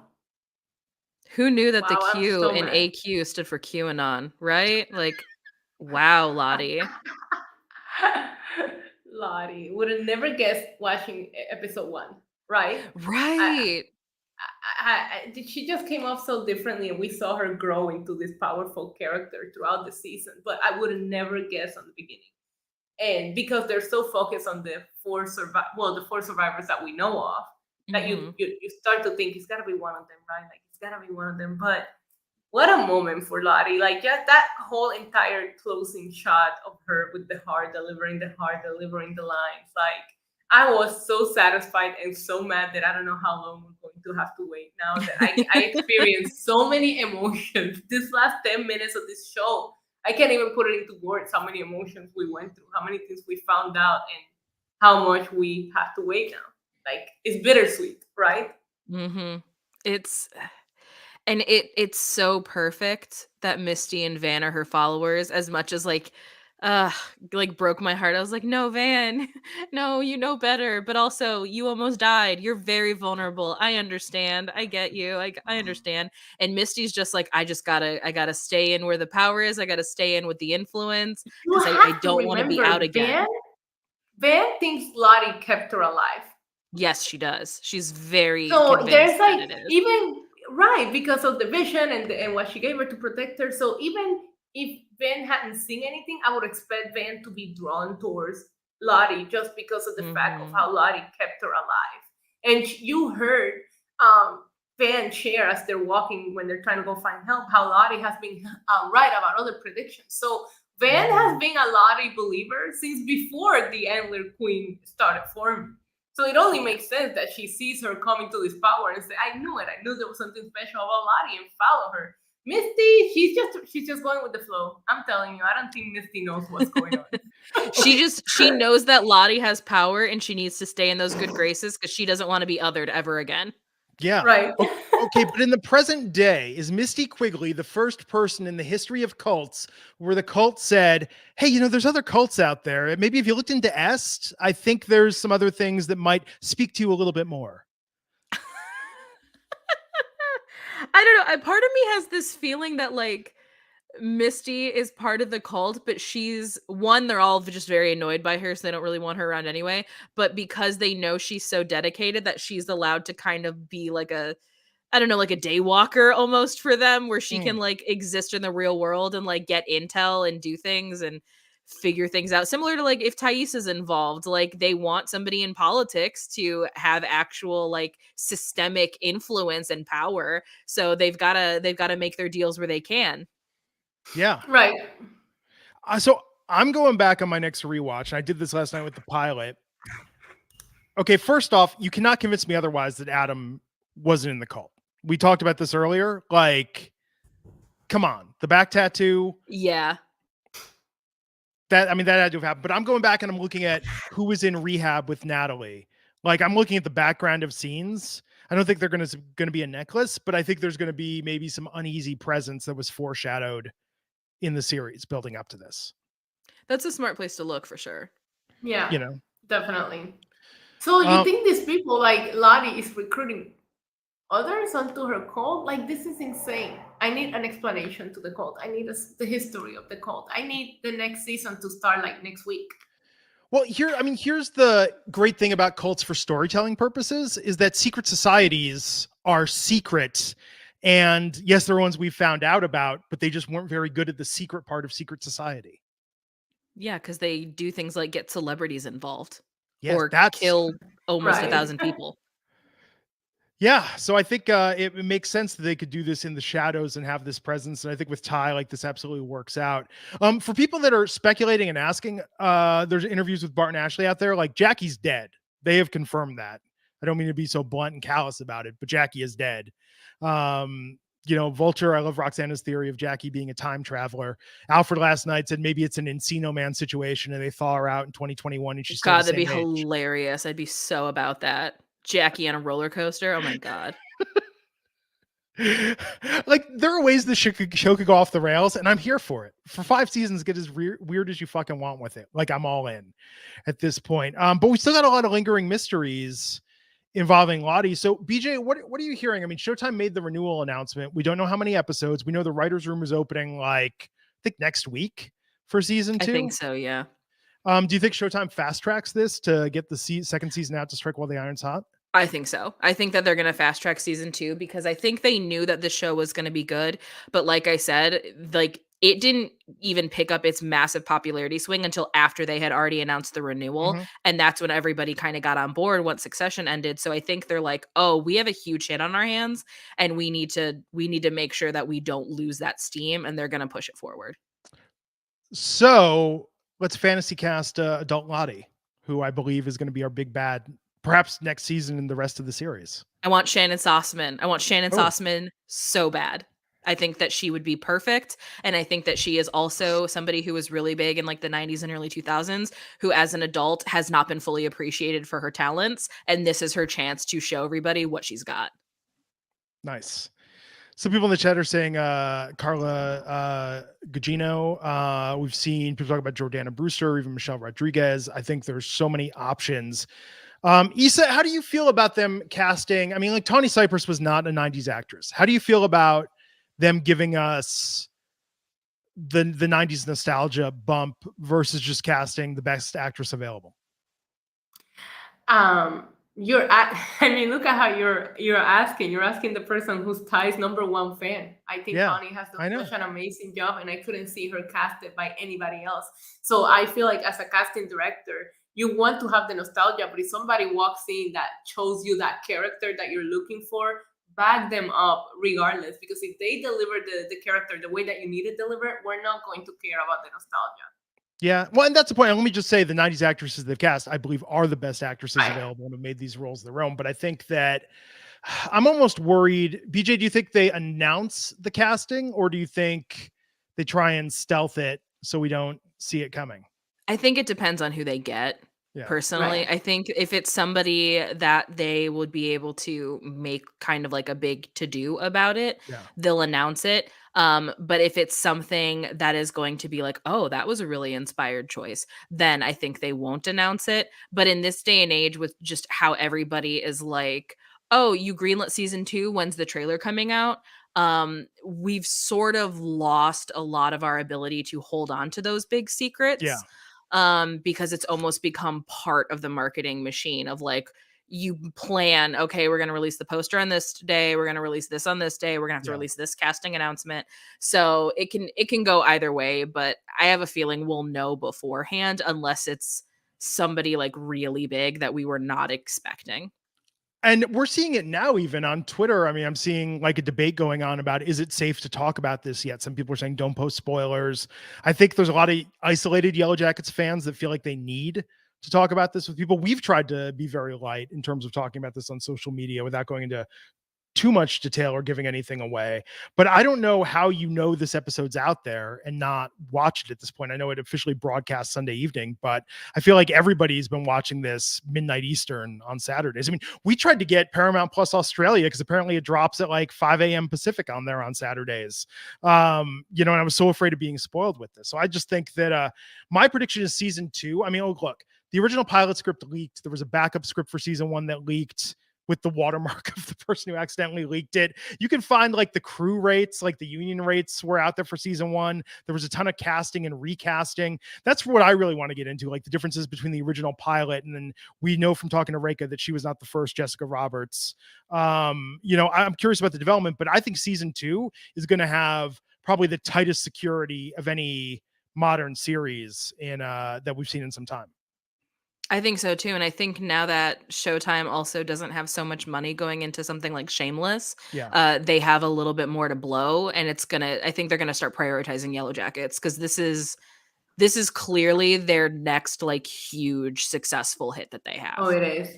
It is. And to Glenn's point, last night we went live. Right after we watched it, we had our largest live audience, and the show was trending in the United States at 1 a.m. Eastern time. So people Oh, are yeah. watching it as soon as it drops. Like there's no waiting around. So many people are just watching it as soon as it drops. I'm not going to wait into the especially once you start searching the hashtag, you're going to see the spoilers in your timeline, whether Right. you follow it or not. Right. So you might as well just watch it when it comes out and just like. But I the people that showed up to our chat last night and just seeing it trending so high at that time of the night, I was like, yeah, this show is a hit. It took off, and it's kind of awesome to see it grow, right? Especially from those of us. Glenn is the first one who told me about it, and you start watching it from the beginning, and you see it grow, and you go, oh my god, I told you guys, Worthy, I told you guys, because we've been here since the beginning. Yeah, I mean, I watched the first 2 episodes Thanksgiving weekend, and then just from there on, like my wife wasn't into it. I told Issa, I think the reason I started this podcast was I wanted a reason that my wife had to watch the show with me, and now she loves it. Now she's as obsessed as I am. But I think she thought it was going to be a little more gory, and it did get more gory. But there was a nice lull where it wasn't too gory for a while. I feel like we're gonna get more gore in season 2. I think Yeah. season 1, they didn't want to make it too intense and scare people away. But now, like if you even look through the Reddit threads, the amount of people that do actively look for spoilers because they're like, I love the story. Just tell me when someone's legs getting cut off so I can look away for that time period. I think we're gonna have a lot of that moving forward, where people are gonna kind of like do markers of where things are because everyone's invested now. Yeah, it's really Yeah, nuts. and they did the way that they did their gory. I actually really appreciate it. I'm a big horror fan, dark, person. I like that kind of stuff, but I did think their gory was just in a whole different level, right? Like Like you watch something like the hanger scene, like when Laura Lee hits her head on the pool. Like there are scenes that are not supposed to be gory that were the ones that made me just cringe and look away the most. I think that was, for me, that was worse than watching her cut up the body. Really? Yeah. And it's interesting. People even pointed out, so on the rewatch, I mean, if you look at the Lottie baptism scene, the Laura Lee pool scene being saved, I mean, there's so many parallels. I think there's a lot that we're going to be able to do on a rewatch, that we're going to see how the groundwork was laid this season. And there was a master plan, which really, again, hats off to cable. Yeah. If this had been a network show, this would have potentially been a disaster if they were shooting in July for a September premiere and then going week to week. Yeah. I mean, it would have just ended up being lost. Like, I know that that's like a very easy comparison to make, but I think that is the best way to show the difference between network and cable. Yeah. No, yeah, it would have been marketed as like Lost meets Good Girls. Like it would have been Yeah. like very weird. Oh man, Christine Hendricks is available. She'd be very interesting against type as a grown-up fan. But there's so much. I'm so excited about this. I'm so excited. Is there anything we didn't cover? I feel like we hit just about everything about the finale. BJ, any other lingering thoughts? I guess the only lingering thoughts that I have is I just really want to know how deep Taissa's involvement is. Hmm. And I also want to know where's the AQHQ? Is she still there? Is she still in the woods? Was she left for dead? Or does she have a commune now? Like, what's going on? I have questions. I want to know. The Poconos. That's their satellite office. That's why Adam wanted to get Shauna up there, right? Right. Which also, like, let's believe the theory that Adam is just some guy and he bought that book just to look it up. I don't buy it, but whatever.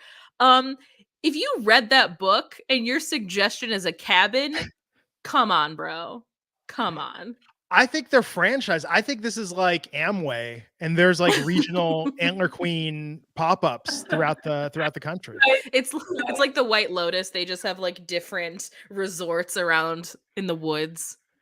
You know, oh God. And it's like, and I don't want to make light of any other cults or real life tragedies. I mean, look, we joke about a lot of things on this podcast, but I mean, and there are a lot of scary situations about people believing the wrong thing and going under the influence of the wrong people. But I think that is part of what makes this so plausible, right? Because you think about like Nixium and other things that we hear about, and it's like, I don't know. I mean, Lottie seems like a more credible leader to me than Keith What's-His-Face.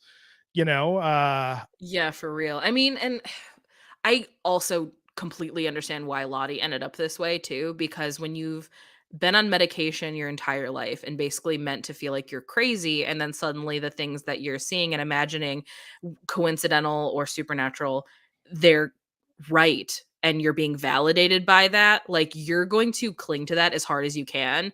And this is coming from somebody who is heavily medicated at all times. If my manic episodes ended up being right, I'd be off my bipolar meds in a heartbeat. Thankfully, they are never right, and I am medicated and I am good. it's very interesting with Lottie, like that's the angle they're taking. But I think that's part of the reason why I want to believe the spiritual aspect of it, because I think then it makes sense in the grander sense. It's not a commentary on like medication. But no, look, I think this has been great. So everybody knows this podcast is not going on an extended hiatus anytime soon. We have some interviews lined up. I did let the cat out of the bag. We're talking to Kevin this week. We've got 2 other cast interviews and some pending crew interviews. And like I said, if you were an actor on the show, if you worked in any department, if you worked on craft services, we want to talk to you. We want to know. We want to know what was on the breakfast menu every day and how people's appetites were after some of these scenes. We want to get the inside scoop. For me, I don't want spoilers. I just want to know everything about this show because I'm in love with it. And it has been a high point of entertainment for recent memory. Yes. So as always, our email address is yellowjacketsbuzz@gmail.com. Email us your theories, your questions. If you worked on the show and want to come on as a guest, please reach out to us. We're trying to go through the official channels on these interviews now, but yeah, please reach out to us if you're listening. And our new sign off is now that the season is over, we are going to starve, scavenge, and pray until the new episodes find us. With that being said, BJ Colangelo, thank you so much for joining us today. Thank you again for having me. This was so much fun. Issa, it has been an absolute high point doing this podcast with you. And we will be back. We've got another episode coming up soon. In addition to more of these interviews, we're going to do one about outstanding theories. We're going to do some rewatch stuff, and it's going to be a good time. So until next time, everybody, take care, and we'll catch you back here on Yellowjackets Buzz.